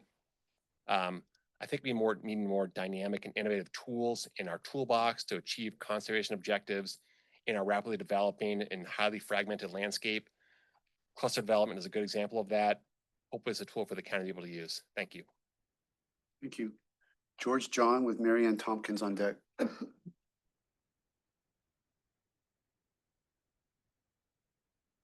My name is George John, and I'm here representing Lakeside Industries, who's a property owner of a property located at Marvin Road Northeast and Columbia Way Northeast. Lakeside Industries is a family-owned company founded in Washington over 70 years ago. We're proud to continue creating jobs and support economic development in Thurston County, and we deeply appreciate the county's commitment to thoughtful planning. First, I want to thank the county's volunteers, professional staff, and commissioners for your hard work on the draft comprehensive plan. This periodic update is a critical effort, and Lakeside Industries values the openness and engagement we've experienced throughout this process.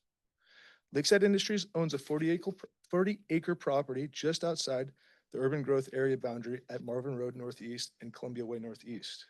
This site is surrounded by existing housing and is well served by city investments in water, sewer, and transportation infrastructure. We believe this property could help meet important housing needs for Lacey and Thurston County over the coming years. Our main concern with the current draft comprehensive plan is the loss of critical language recommended by county staff in June 2025. This language was developed through collaboration with internal and external stakeholders and was designed to ensure the county retains flexibility to adjust urban growth area boundaries in response to changing circumstances, such as development pressures, infrastructure challenges, climate change impacts, and new legal requirements under the state's RCW provision enacted in 2022. We have submitted written comment respectfully requesting that the Board of County Commissioners reinstate the staff's June recommendation in the final plan. As our letter outlines, the recommended text does not obligate the county to any particular outcome, but it does clarify that future comprehensive plan updates may be appropriate to revise urban growth area boundaries, ensuring the county can respond to new information and challenges. This flexibility is essential for meeting housing needs and protecting critical areas in the years ahead. It's important to note that the staff's recommended language was carefully prepared by trained professionals and community stakeholders. Removing it based on concerns about preordaining outcomes or interpreting complex laws could unintentionally limit the county's ability to use all available legal tools to advance Growth Management Act policy goals. Lakeside Industries is not seeking any immediate urban growth area adjustment. Our goal is to help the county maintain clarity and flexibility in its planning documents so that future policymakers and staff can best serve our community's needs. Thank you for your consideration and for all the work you're doing to help provide housing and plan for Thurston County's future. We hope you carefully consider our written comment and our request to revert the language back to the June 2025 staff recommendation. Thank you. Thank you. Mary Ann Tompkins with Charlotte Persons on deck. Good afternoon, Board of Commissioners. My name is Mary Ann Tompkins. I reside in unincorporated Thurston County. I'm also Board Supervisor of the Thurston Conservation District, but my views are my own and do not reflect those of the board or the staff of TCD. I am asking that you reject a plan to allow detached ADUs in rural areas, take out language for developers to build cluster housing in rural areas, and disallow warehouses in rural areas. I spent my career in commercial landscape construction for warehouses, big box stores, industrial campuses, et cetera, housing developments, and I watch the impact of builds on our farms and forests and raw land, and the impact does continue after the build, long after the build. I can tell you stories. We lost our valleys. Kent, Sumner, Fife had the most fertile land west of the Nile, and it's covered. So we continue to push out development, and the results, not only the loss of farmland, but we got issues with clean drinking water, loss of habitat, forest, tree canopy, and wildlife, and flooding. And I know you guys have heard this all before. I'm really not concerned with myself or the adults in this room. I'm concerned with our lack of foresight for our kids and the future generation, because they're going to have to deal. They're already dealing with climate change and adapting to that, and they're going to have to deal with the environmental impacts if we create sprawl, more traffic, pollution, and pressure on our clean water. So all the loss of native land equals loss of resources that we rely on for human health. So I ask you just to think of this. I'm not talking woohoo tree hugger jargon here. This is the science that we know in 2025. Our decisions and behaviors are what everyone was doing in the 70s, and we got smarter. We don't want to forget why we created the Growth Management Act. A few benefit: international companies, developers, investors, and that's tied to inequity, because the housing that's put out in these rural areas is further from services. It's poor housing for people who are low income. It's just not working. So it doesn't need to be this way if we start to build up and use existing infrastructure and incentivize that in our UGAs. There's an organization called strongtowns.org. I really recommend that you check them out. They've got some interesting facts on there. Thank you for your service, and thanks for my time to talk. Charlotte Persons with Betsy Norton on deck.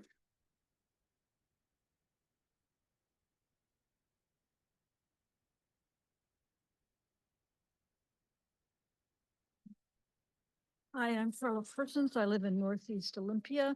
And Betsy Norton and I today are representing South Sound Bird Alliance, formerly called Black Hills Audubon Society, which is a local chapter of the local Audubon Society, of the National Audubon Society, sorry. Thank you for this final opportunity to comment on the Thurston 2045. We've made many comments, and I sent written comments today for our organization. First, South Sound Bird Alliance asks that you include in Chapter 1 the vision for Thurston County, the goal of protection of wildlife. Chapter 3, the land use chapter, states that the county will follow the RCW definition of rural character. This definition includes the phrase lands that are compatible with the use of land by wildlife and for fish and wildlife habitat. However, we argue that this principle, this part of the definition, should not be buried within a chapter. Promoting the preservation and protection of wild plants and animals is a value that should be part of Thurston County's vision for the next 20 years. Second, as part of protecting wildlife, we ask that you include in Chapter 3, land use, that the county will partner with nonprofit organizations to protect habitat for threatened and currently non-threatened wildlife. This means protection for wildlife in lands not necessarily part of mitigation for the Thurston Habitat Conservation Plan. Third, we ask you to include in the climate change or the land use chapters a goal to evaluate the effectiveness of the recently rewritten Development Code 17.27, which is titled Tree Conservation Practices. Mandate tracking over time the number of mature trees saved during new development or extensive repairs for residential lands, and also evaluate the effectiveness of enforcement of the new rules. Finally, for Chapter 5 housing, South Sound Bird Alliance is in favor of attached ADUs in rural areas, but not detached ADUs, as in the proposed changes to the code. Detached ADUs are not a good fit for the rural area because of the need for more impervious structure and often separate water, septic, or stormwater facilities. The current code already allows conversion of barns and garages to ADUs, as well as attached ADUs. That should meet family and farm worker needs. Thank you again for the opportunity to speak. Thank you. Betsy Norton with Scott Nelson on deck. Hi, my name's Betsy Norton. I live in Olympia, and I am here representing South Sound Bird Alliance. I'm just following up with a few other small items. We have been making an awful lot of comments over the last year. Regarding Chapter 2, climate change, we urge the Board of County Commissioners to adopt the Thurston Climate Mitigation Plan in its entirety. Implementation items IPCL 5 for climate, we say please break down the categories of greenhouse gas emissions and vehicle miles traveled into residential, industrial, commercial, and public sectors so that it's easier to track and easier to evaluate policy effectiveness. Secondly, for the implementation items IPCL 13, please change the timing for implementing a climate adaptation and GHG emission approval standard for developments. Please start that immediately. Please prioritize this action for the first 1 to 5 years of the plan. For Chapter 5 in natural resources, please add to item IPNR 8 explicit permit steps to assess and centrally report on cumulative environmental impact on freshwater demand, wastewater loading, stormwater volume, energy demand, air quality, water quality, and the quantity and quantity of wildlife habitat loss. Regarding Chapter 7 housing, specific to the residential development in Grand Mound, please ensure that environmental equity is front and center when designating areas in Grand Mound for residential housing. Especially for low-income housing, please ensure that public parks are provided and basic services like good public transit, grocery stores, and pharmacies are encouraged to locate there. Please also ensure that zoning and buffers in Grand Mound are sufficient to protect community residents from air, water, noise, and light pollution from nearby industry. I want to commend the entire Planning Commission and the staff for all their work on this plan. The local government community collaboration has been truly awesome to witness. Thank you. Thank you. Scott Nelson with Phyllis Farrell on deck.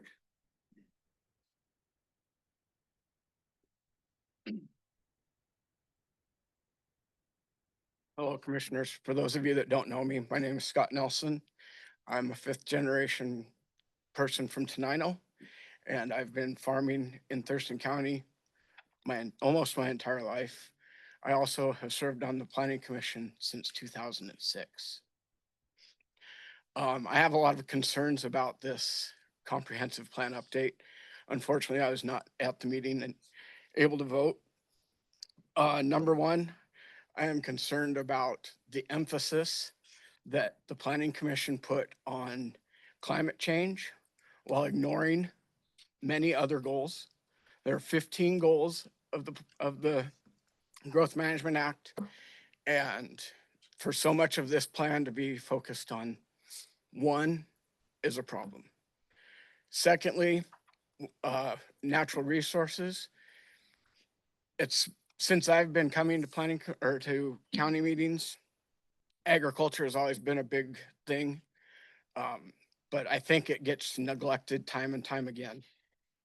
And I will say maybe some things that you might want to look at are language that does not allow the county to use state, local, or federal tax money to buy development rights or purchase easements on properties that limit their ability to be used for agriculture, specifically and especially in long-term ag, which has happened in Thurston County. I also think that somebody mentioned something about cluster housing. Think about this when you think about clusters.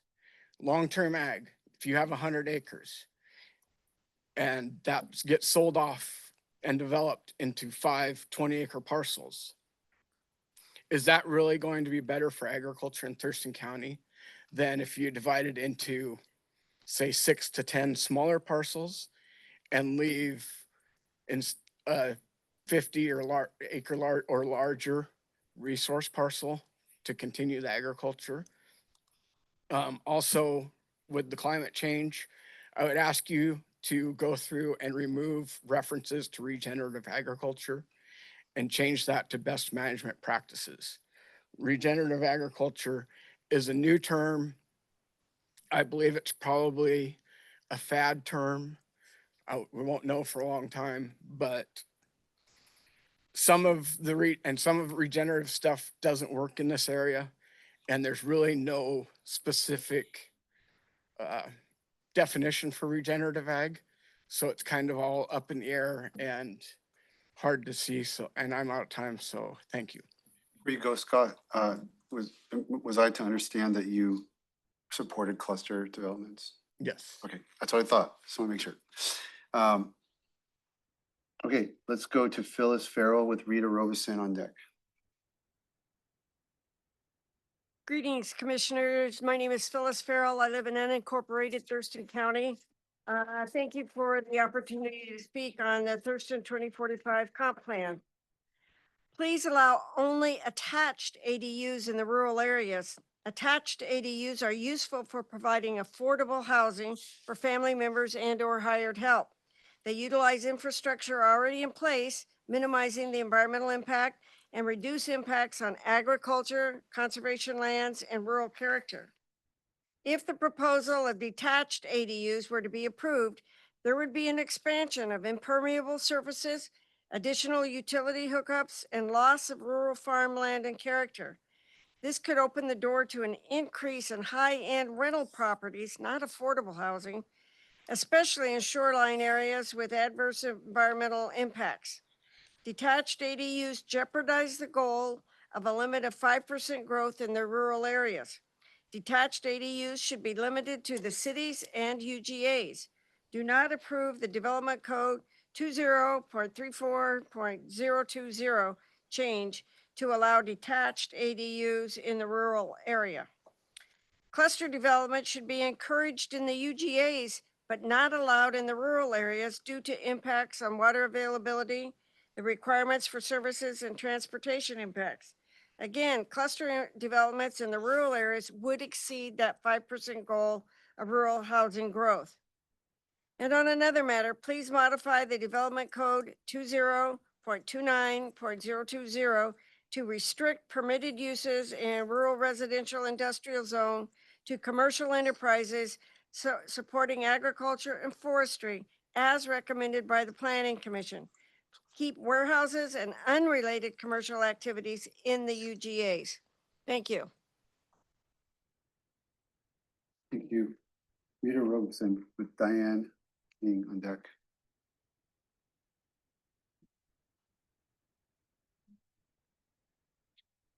My name is Rita Robison. Thank you for the opportunity to comment on the comprehensive plan update.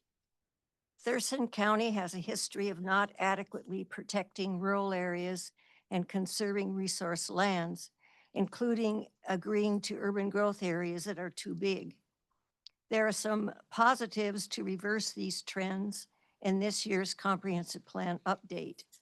The action alternative, less rural growth, new policies will help protect the rural area. Policy NR1A6, which calls for a new agricultural zone to protect working farms outside of agricultural lands of long-term significance, will better conserve farmland. Supporting density increases for urban zones will help protect the rural areas and conserve resource lands. Proposals that need more work or need to be rejected.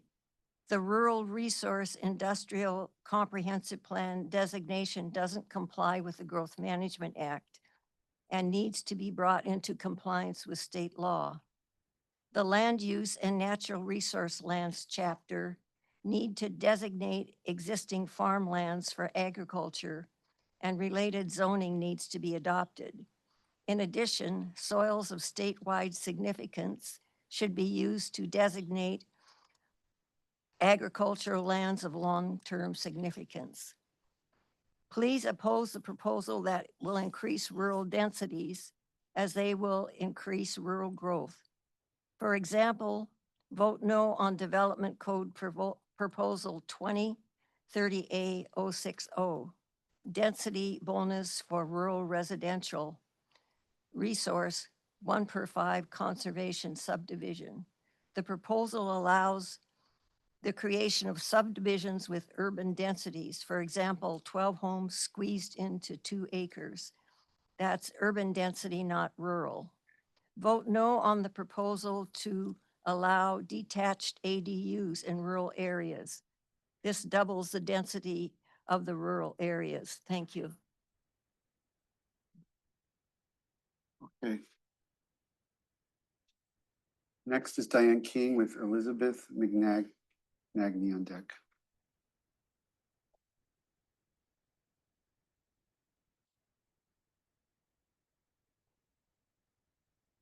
Hello, Commissioners. I'm Diane King, and I live in Jubilee and Lacey in Sinclair Loop. The draft comprehensive plan does not currently contain any reference for the urban growth area swaps or to the UGA swap law or RCWs. That's the way it's supposed to be and supposed to remain for now. But that wasn't always the case during this update process. Black Lake Quarry LLC is one of the players in the Bar Holdings UGA swap proposal. An employee of the Black Lake Quarry was able to get the staff to add a UGA swap language earlier this year, although it didn't say the word UGA swap. Instead, it was a little more subtle. It included the RCW for the 2022 swap law. It didn't include the RCW for the more protective 2024 swap law because developers don't like that version of the swap law. The Planning Commission removed that problematic language. One reason is that the language incorrectly claimed the buildable lands report is not accurate. The language used the false claim as a pretext justify UGA swaps, and staff didn't catch that problem until the Planning Commission pointed it out. Black Lake Quarry LLC is trying to get UGA swap language back into the comprehensive plan at this stage. No language about UGA swaps is supposed to be in the comprehensive plan at this time, and the reason is it exceeds the county's authority. TRPC must first develop countywide planning policies if the county and cities jointly decide to allow GA swaps. By the way, King County's counterpart to TRPC rejected UGA swaps because they saw there really was no public benefit. UGA swaps are resource intensive, take staff time and money away from building affordable housing. Swaps don't result in more housing, they just shift the location of new housing so that it is farther out on the fringes of UGAs. If TRPC decides to adopt UGA swaps anyway, the comprehensive plan can be amended at that time. So the county is not allowed to make that decision on its own at this time. It has to wait for all other jurisdictions to agree. Thank you guys for your time. Elizabeth McNagny. And on deck would be Adan Espino.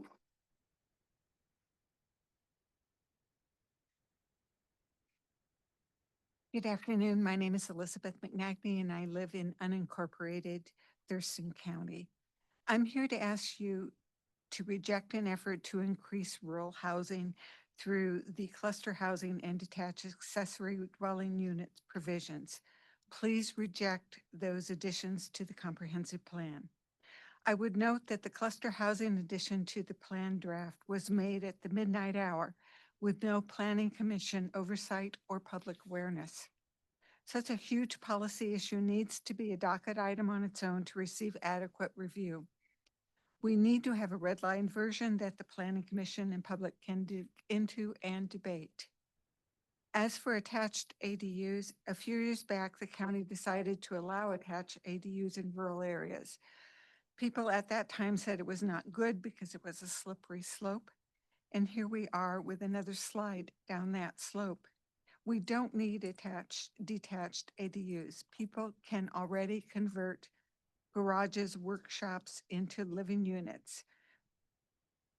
And with attached ADUs, the family housing needs are addressed. I also submitted written comments yesterday. Thank you for this opportunity to comment. Thank you. Next up is Mr. Espino with Alex Nielsen on deck.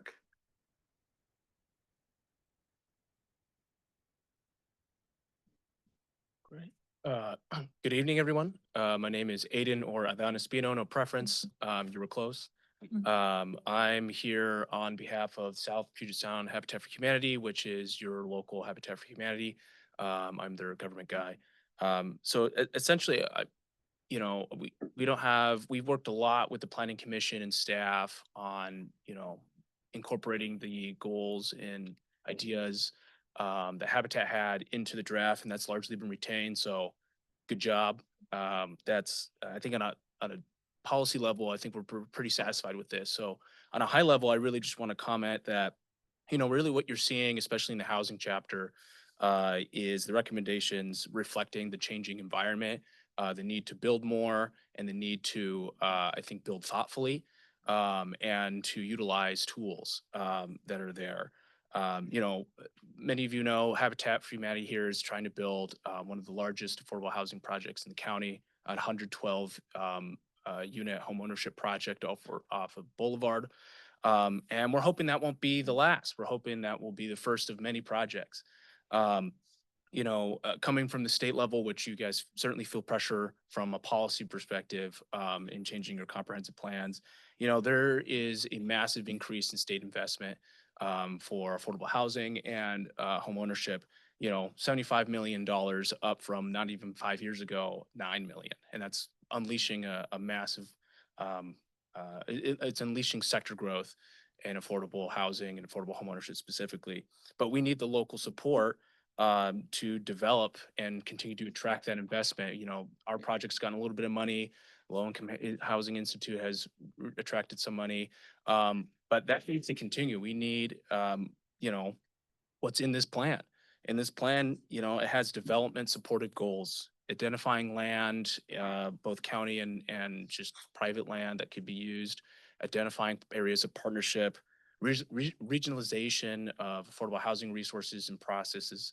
That goes a long way, so we don't have to, you know, it's not bifurcated when we go to each jurisdiction. But most importantly, I think to us is reducing regulatory barriers in a sensible way. There's regulation is a good thing, and until it's kind of slows us down and costs us millions in dollars in our project. So to give you perspective, our Boulevard project was estimated to cost $36 million when we first started. It's closer to about 60 million. Part of that is the financial markets, but another part of that is just how slowly it's been to even build the thing. So really, all of this is going in the right direction, and I just want to be encouraging and saying, just the more tools you can give yourselves to help affordable housing developers like ourselves, and even private developers that want to build, I think the better. So Thank you. thank you. Alex Nielsen is next with Tamara Haight on deck. Hello, my name is Alex Nielsen. I'm fifth generation owner operator of Nielsen Pacific and Holroyd Company in Thurston County off 828 Old Pacific Highway Southeast. I just wanted to reemphasize and second the importance of identifying and designated mineral resource lands in the county, and just wanted to make reference or mention one of your goals is to identify as well as look for future mineral lands in the county and designate them for long-term commercial significance. It doesn't say how the county's planning on doing so. I'm assuming going forward, you're going to be using all the best resources, engineers, professionals of likes. I hope those conversations do include, you know, current operators and professionals in the area like ourselves, and want to offer ourselves as a resource when that time comes. So, thank you. Thank you. Tamara Haight, Brian Haight on deck.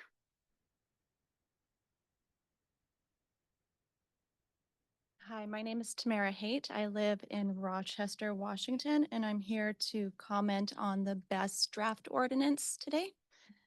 That's battery energy storage systems. While lithium-ion battery storage may support renewable energy, it's not green energy itself, and it comes with serious risks. Fires, toxic gas releases, and long-term contamination have already been seen in other states. This is a rapidly changing industry, and the county must act with caution, protecting both residents and the environment. Much of the draft code was copied from the New York State Model Ordinance, which predates major BEST disasters like the Moss Landing fire.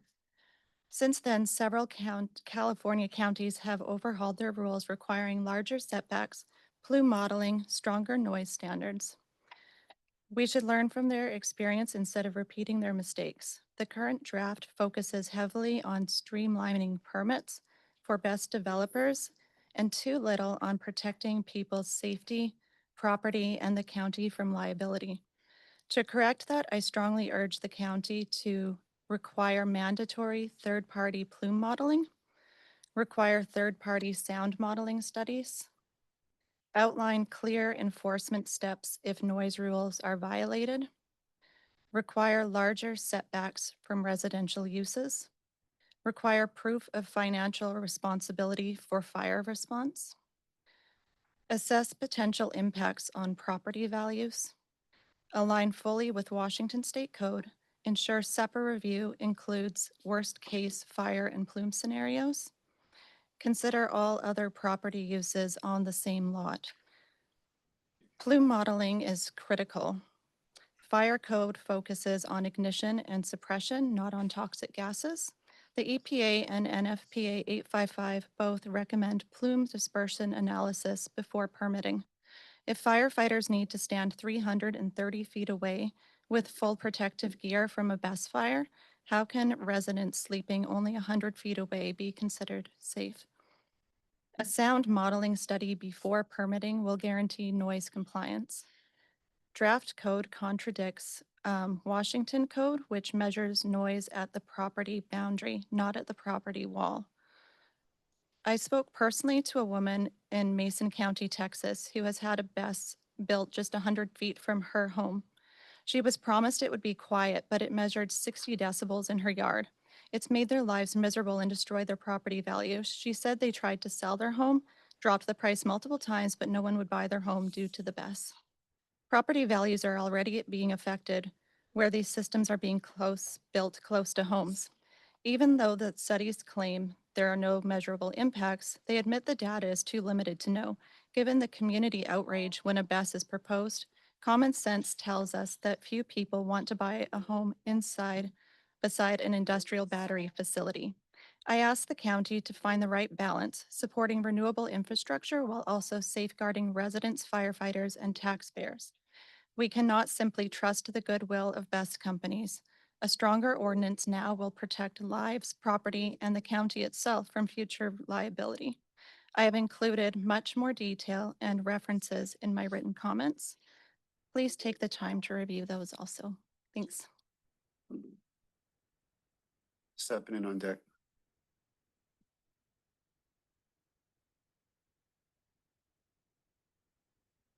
Name is Brian Haight. I live in Rochester, Washington, and I also just wanted to make comments on the proposed bus ordinances. From 2015 to 2022, I was the statewide compliance manager for high voltage safety for labor and industries. So I started researching the buses about a decade ago when we first started talking about building them in this state. And there are some definite hazards associated with them. I would say that to date in the United States, 1 in 57 bus installations has caught fire. That is not an insignificant amount by any means. Most of these sites have been on industrial siting, industrial zoning, and due to that, there hasn't been a lot of exposure to the communities. There has been enormous expenses in the cleanup and the mitigations, but it hasn't been too terribly bad on exposures for people. However, that's looking to change. They're looking to streamline permitting processes, citing these systems in more residential areas. And I would just encourage us to consider what zoning, the purpose of our zoning is for, as far as protecting people's way of life and protecting people's safety and protecting people's property values moving forward. I would encourage Thurston County to look at writing a set of regulations for what we were and how we would allow these systems that would really kind of take the lead in showing the proper way that it can be done, rather than adopting a set of measures that were done prior to most of these facilities being installed, and take the lessons learned from them. Most of the systems that are currently installed, they've been installed in the last 2 years, the vast majority of them. I'm sure a lot of us know that with lithium ion batteries, the older they get, the more unstable they tend to get. Sometimes your phone starts getting really hot or a battery pack swells up on that of your computer. The same thing is likely to happen with these BESS systems. They have theoretical service lives of 20 years, but we don't have any installed in the country that are anywhere near that timeline yet to see just how they're going to handle it when they get older. So I just urge you to use caution in this, and let's try to come together and write a good set of ordinances for this that can really protect the county, protect the people in the county. Thank you. Thank you. Loretta Sepinen. And then I'll call for anyone that didn't get a chance to sign up. Then we'll go to online speakers.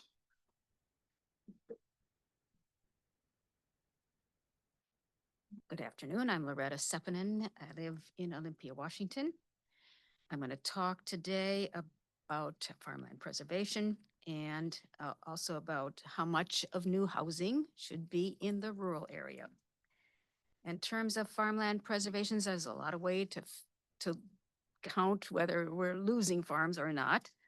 But one count that's just been recently updated, just this month, I believe, the Thurston Regional Planning Council keeps track of the measure of how many landowners have their acreage in open space ag and in the much tinier program of former ag land that's no longer used for ag, but is undeveloped.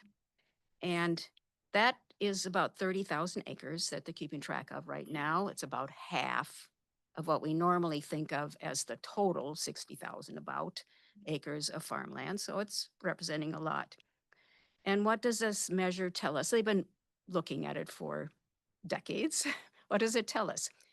The numbers have slowly declined every year. And right now, in the most recent period, the most recent 4-year period, that's the period under your watch, they've declined an average of 300 acres a year in this open space tax things, because it costs money for the landowner to move out of open space. They got to pay more taxes and they have to penalty taxes back. My assumption is that they sold the land for development. They had to recoup the loss that they have by moving out of open space taxes. And so what did we do in the comprehensive plan to address these losses? We do have some language in there, I call it hope and a prayer wording, that we put into the comprehensive plan. And I'm glad that we added that. But we, once again, and I said this the last time I talked about comprehensive plan and the farmland, once again, we missed an opportunity to act to preserve farmland. And so at this point, all I can do is ask, as I have in the past, that you put it on your work plan for next year to actually act on farmland preservation. In terms of the issue of how much of our housing development should be in the rural area, we need more housing development, but it should be predominantly in the urban area for a whole variety of reasons that other people have spoke about today and have written into you about. And we have been keeping track of what that mix is, urban, rural. And we've been keeping track of it. It has changed since the beginning of this century.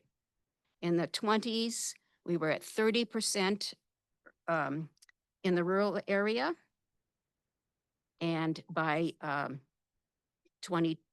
the 2010s, we had dropped down to 14% in the rural area, half. And why? Well, an important thing happened. Remember in 2014, that was the year the gopher was listed as endangered. And I think that had a lot to do with bringing down the amount of actual number of developments that were occurring in the rural area. What's happened since that time, because I need to finish up, is we have dropped down in the last 5 years, we've dropped down to 9% of development is in rural area.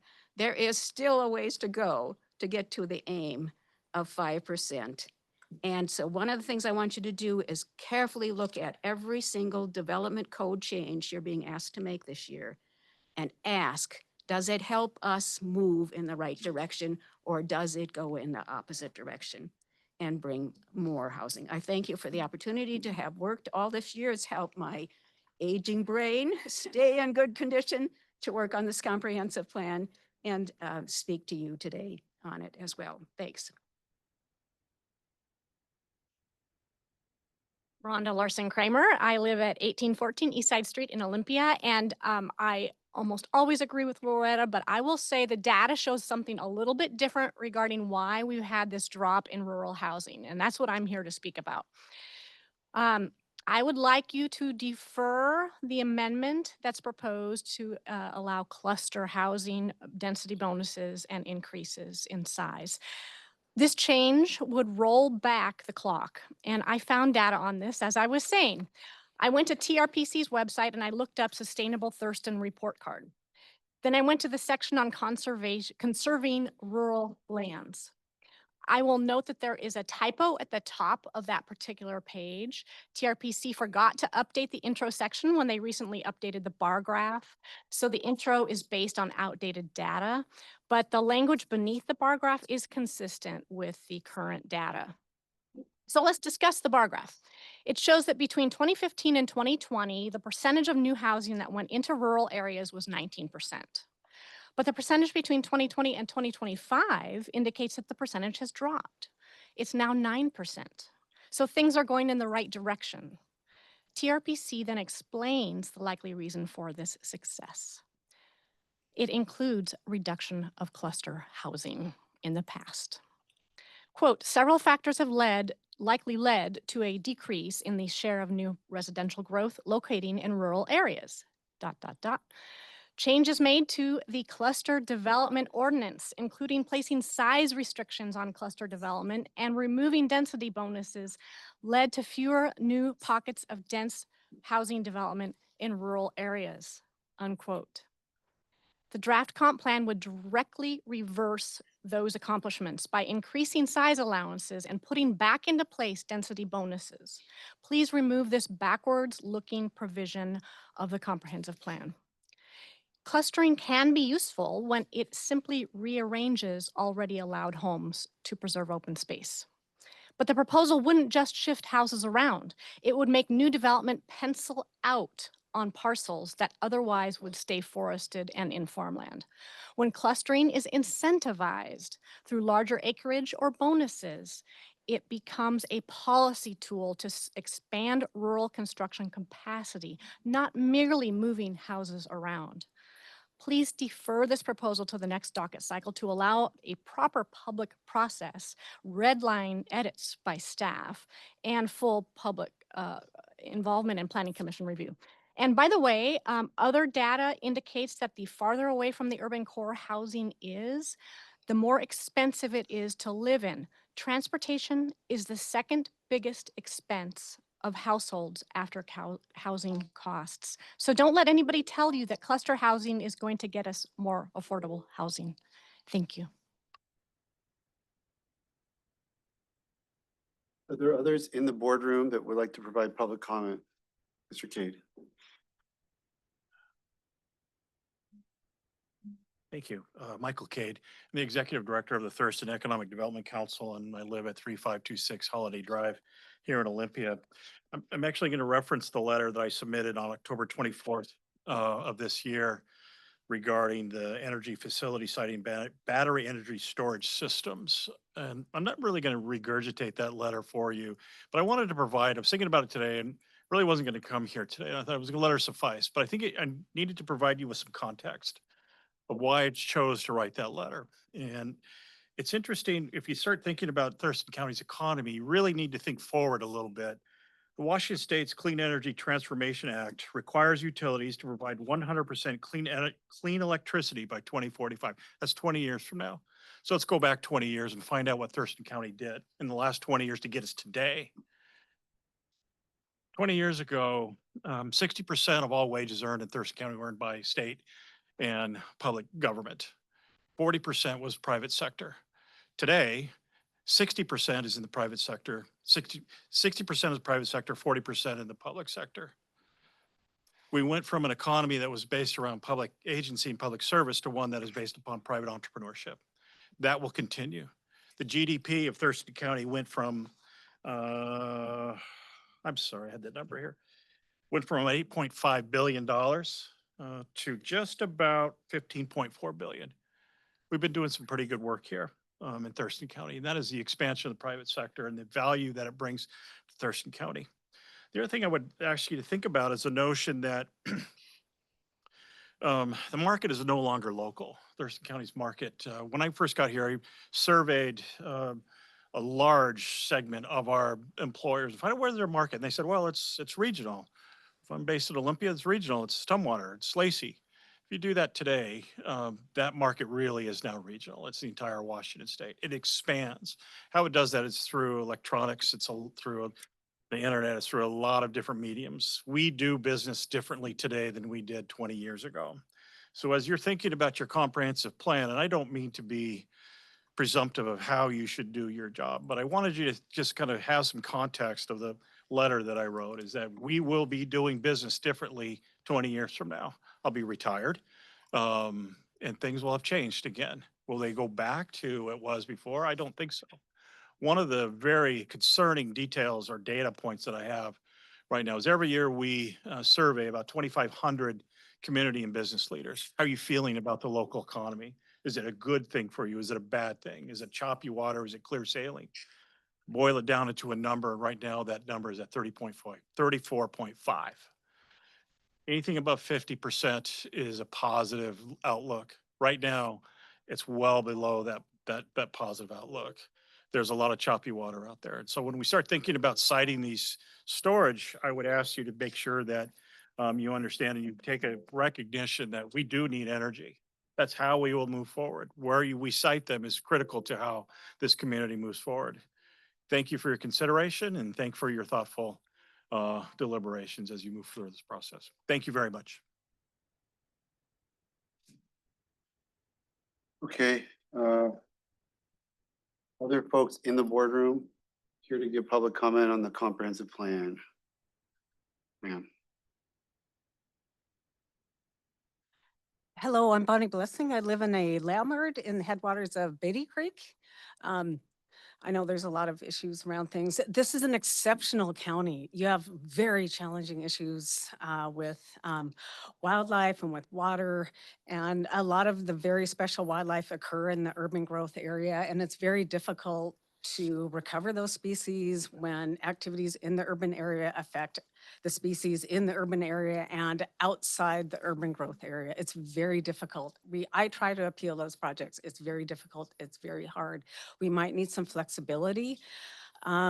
And when I saw your cluster development proposal, whatever that is, I'm not really super familiar with it, but in our landward, in site-specific places, it may be appropriate. In our landward, in the UGA, or outside the UGA, it's like there's a house on every acre, every 2 acres, and it could have been better, I believe, for the stream and for the health of the stream if houses had been clustered in a corner of that and left all the open space down by the creek or whatever.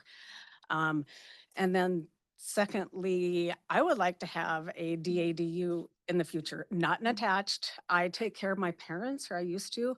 I have teenagers come down and I used to help homeless people, but you can't do that in a house, and it's hard to have teenagers on an attached ADU. It's really hard. It'd be nice to have a detached ADU, small, appropriate, one that doesn't cause stormwater problems, one that doesn't cause water quality problems. Thank you.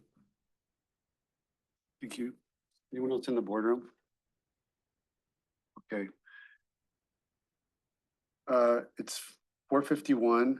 We've been going for about 3 hours. Let's take a recess for 10 minutes and then we'll get to the folks online so we can move this forward. Okay, it's 5:05. We're back to our public hearing regarding Thurston County Comprehensive Plan update. And we're at the point of going for folks who are online. We're going to ask if you have the capacity to raise your hand and keep it raised. That would be very helpful. If you can't do that, then we will make a call for folks that didn't get called, but that'll help our assistant county manager go through the names. So raise your hand if you can, and we'll go through, and you'll have 3 minutes when you're called. First is Gordon White with Jesse Simmons on deck. Mr. White, you have 3 minutes. Yes, thank you for the opportunity to comment today, Commissioners. My name is Gordon White. My comments, and I live in Olympia, Washington. My comments today come from my experience running a farm in rural Thurston County for 12 years, mid-1980s to the mid-1990s, which gave me firsthand experience and knowledge of the failure of pushing housing into rural areas. Most of my cropland was leased. I lost some leases due to speculative development proposals that failed to deliver affordable housing. I was also the lead planner for laying out the North County urban growth boundary. And I worked for Thurston Regional Planning from 84 to 92. And then went to work for the county developing policies and zoning to support housing for low and moderate income households in the UGAs. I also worked closely with Lacey, Olympia, and Tumwater. As a result of this experience, I proposed code changes that encourage more development in rural unincorporated areas. Specifically, I ask, please do not allow new warehouses in rural areas outside the UGAs. This creates a dynamic that undermines forest conservation as well as agricultural conservation. There's plenty of room for warehouses and housing in the existing UGAs. Please do not approve the proposed change to Development Code 2034-020 that would allow detached accessory dwelling units, otherwise known as DADUs, which is kind of a fun term.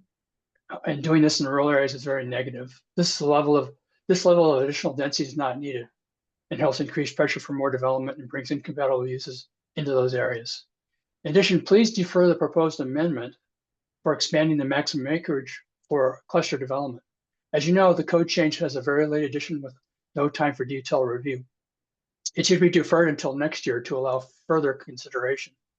Increasing the number of lots created by cluster development and density in the rural, agriculture, and forestry areas also undermines the years of solid conservation work, private landowners, the county, and many conservation agencies and land trusts.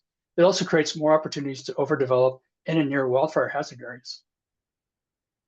There is much to be positive about in the updates for the comp plan and the development code, and encourages much needed housing within UGAs and protects rural agriculture and forestry areas from development. It correctly identifies the increasing threats from climate change and the impacts from development on water supply and water quality. The impacts from climate change are especially high if more development is pushed out into rural county. So I thank you for this public hearing and the opportunity to comment. Thank you very much.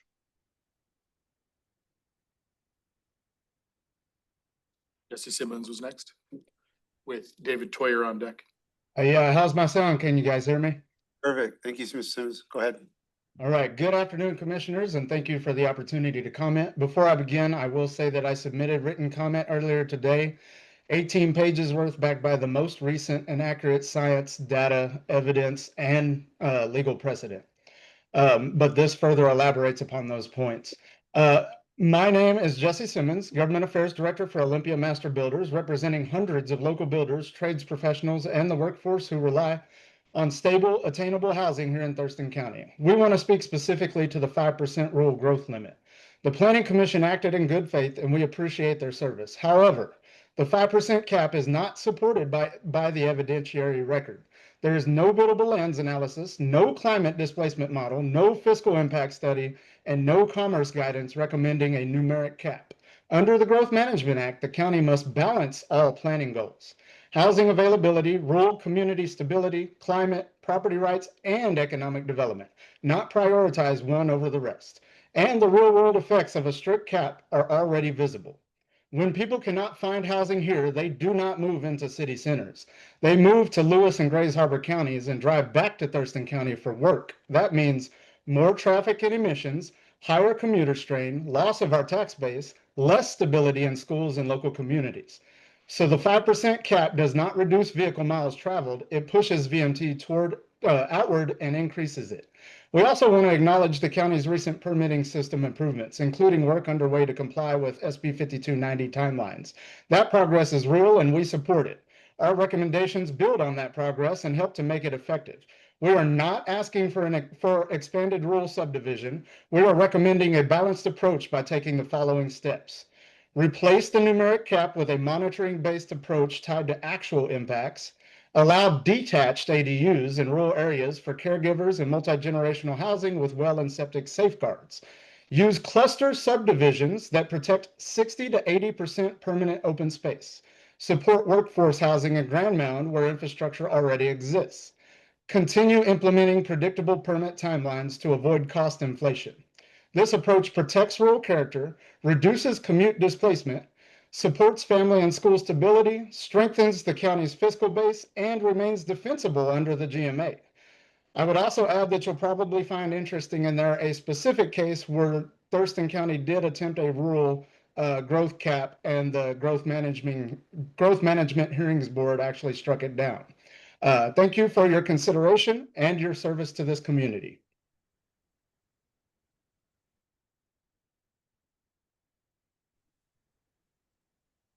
We have David Toyer up next with Esther Cronenberg on deck.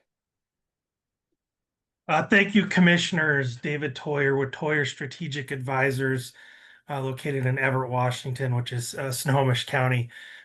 We've had the good fortune of working on a number of projects in Thurston County over the last several years.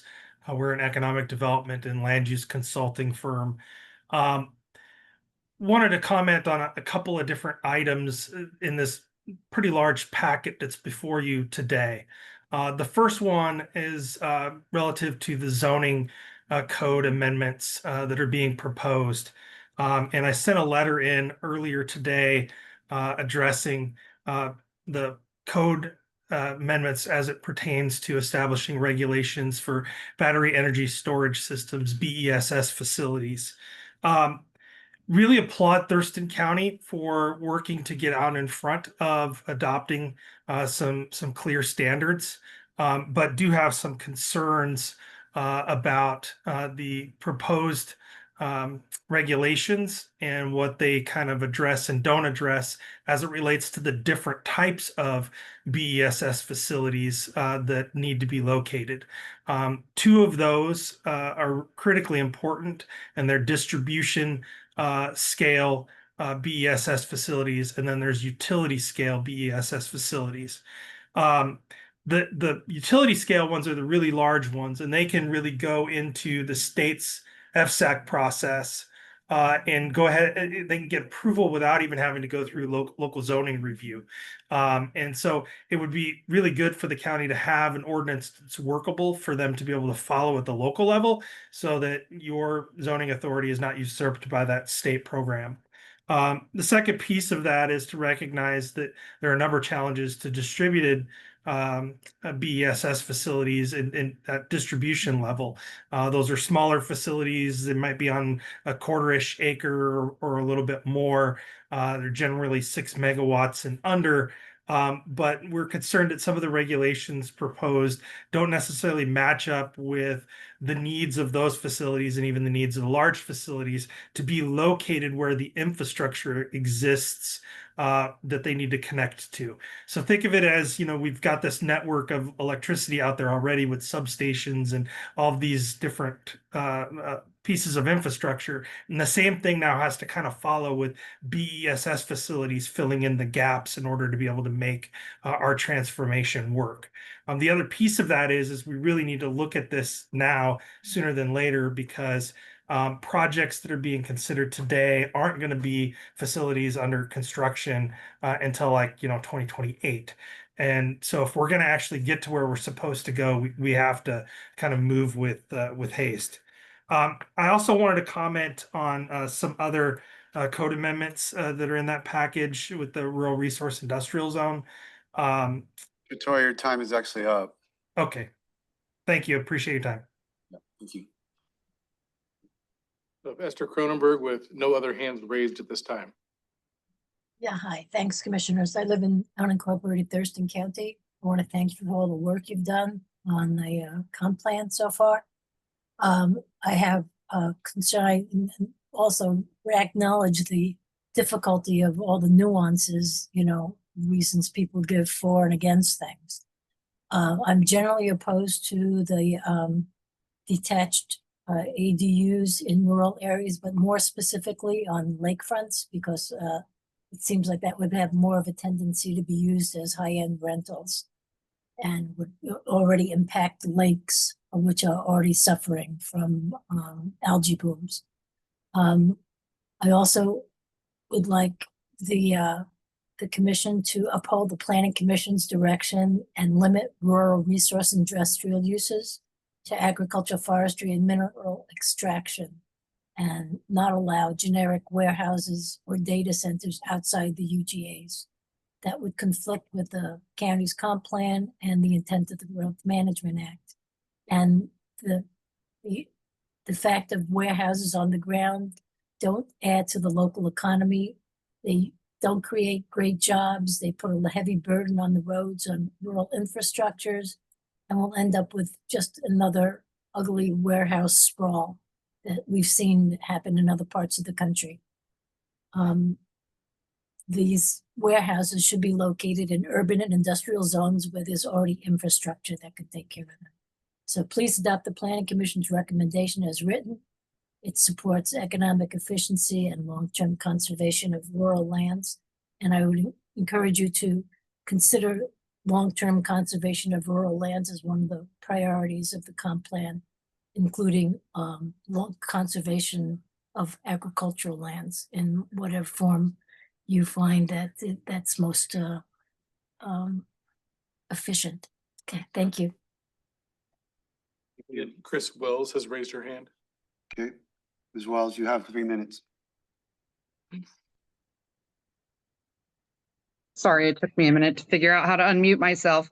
Thank you for giving me the opportunity to speak. I'd also like to speak to the 5% cap on rural development and the assumption that those additional units of housing we need would automatically fall into the UGAs. I'm the executive director for United Way of Thurston County. And as you know, our focus is on ALICE households. These are households that earn above the federal poverty level, but not enough to meet their basic needs.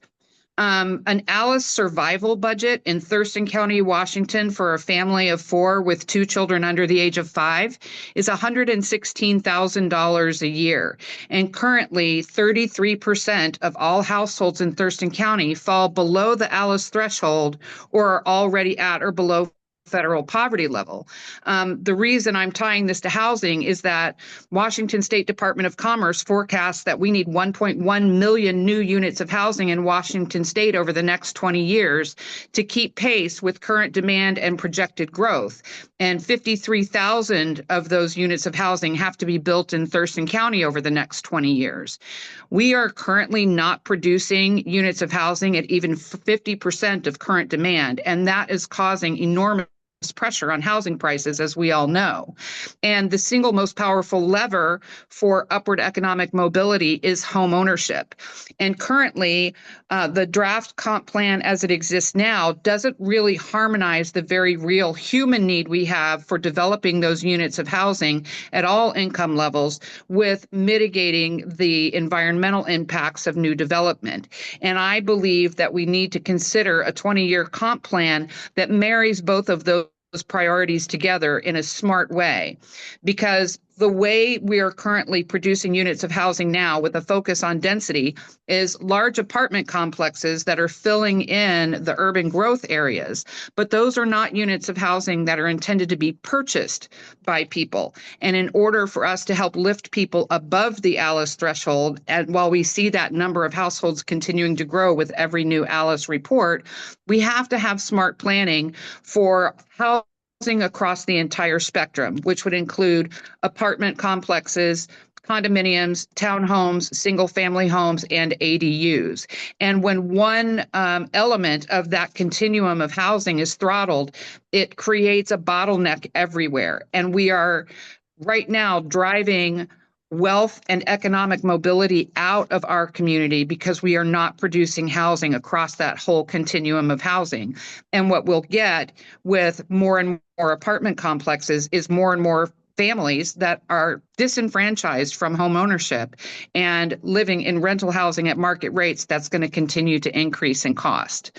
So from a human needs perspective and from planning for communities that actually work for the people who live within them and for the economic mobility of those people, we really need a comprehensive plan that reflects that.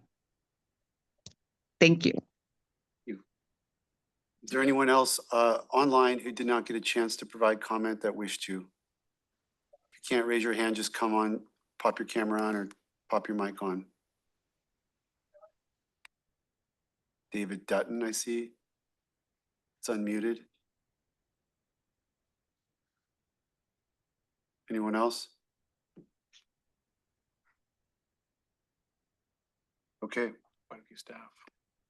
All right, I think we've reached the end of the public comments. Thank everybody. This was an excellent, very varied. No public comments when we don't hear the same comment 100 times. Everybody had something very unique to say, so that was really, really interesting from my perspective. But thanks for everybody for spending the time with us. I'll entertain, is there anything the commissioner like to discuss now before we move to close the public hearing? Maybe what the next step is? Ashley, could you come back and so everybody knows where we're going from here? Thank you, Commissioners. Next, it would be to close the hearing and schedule any follow-up work sessions once you've had time to digest the comments, and then have discussion before this December 16th board action. Okay. I moved to close public hearing. Second. Any discussion on that? All in favor, say aye. Aye. Aye. Motion carries, and we're done. Thank you, everybody. That was a good one.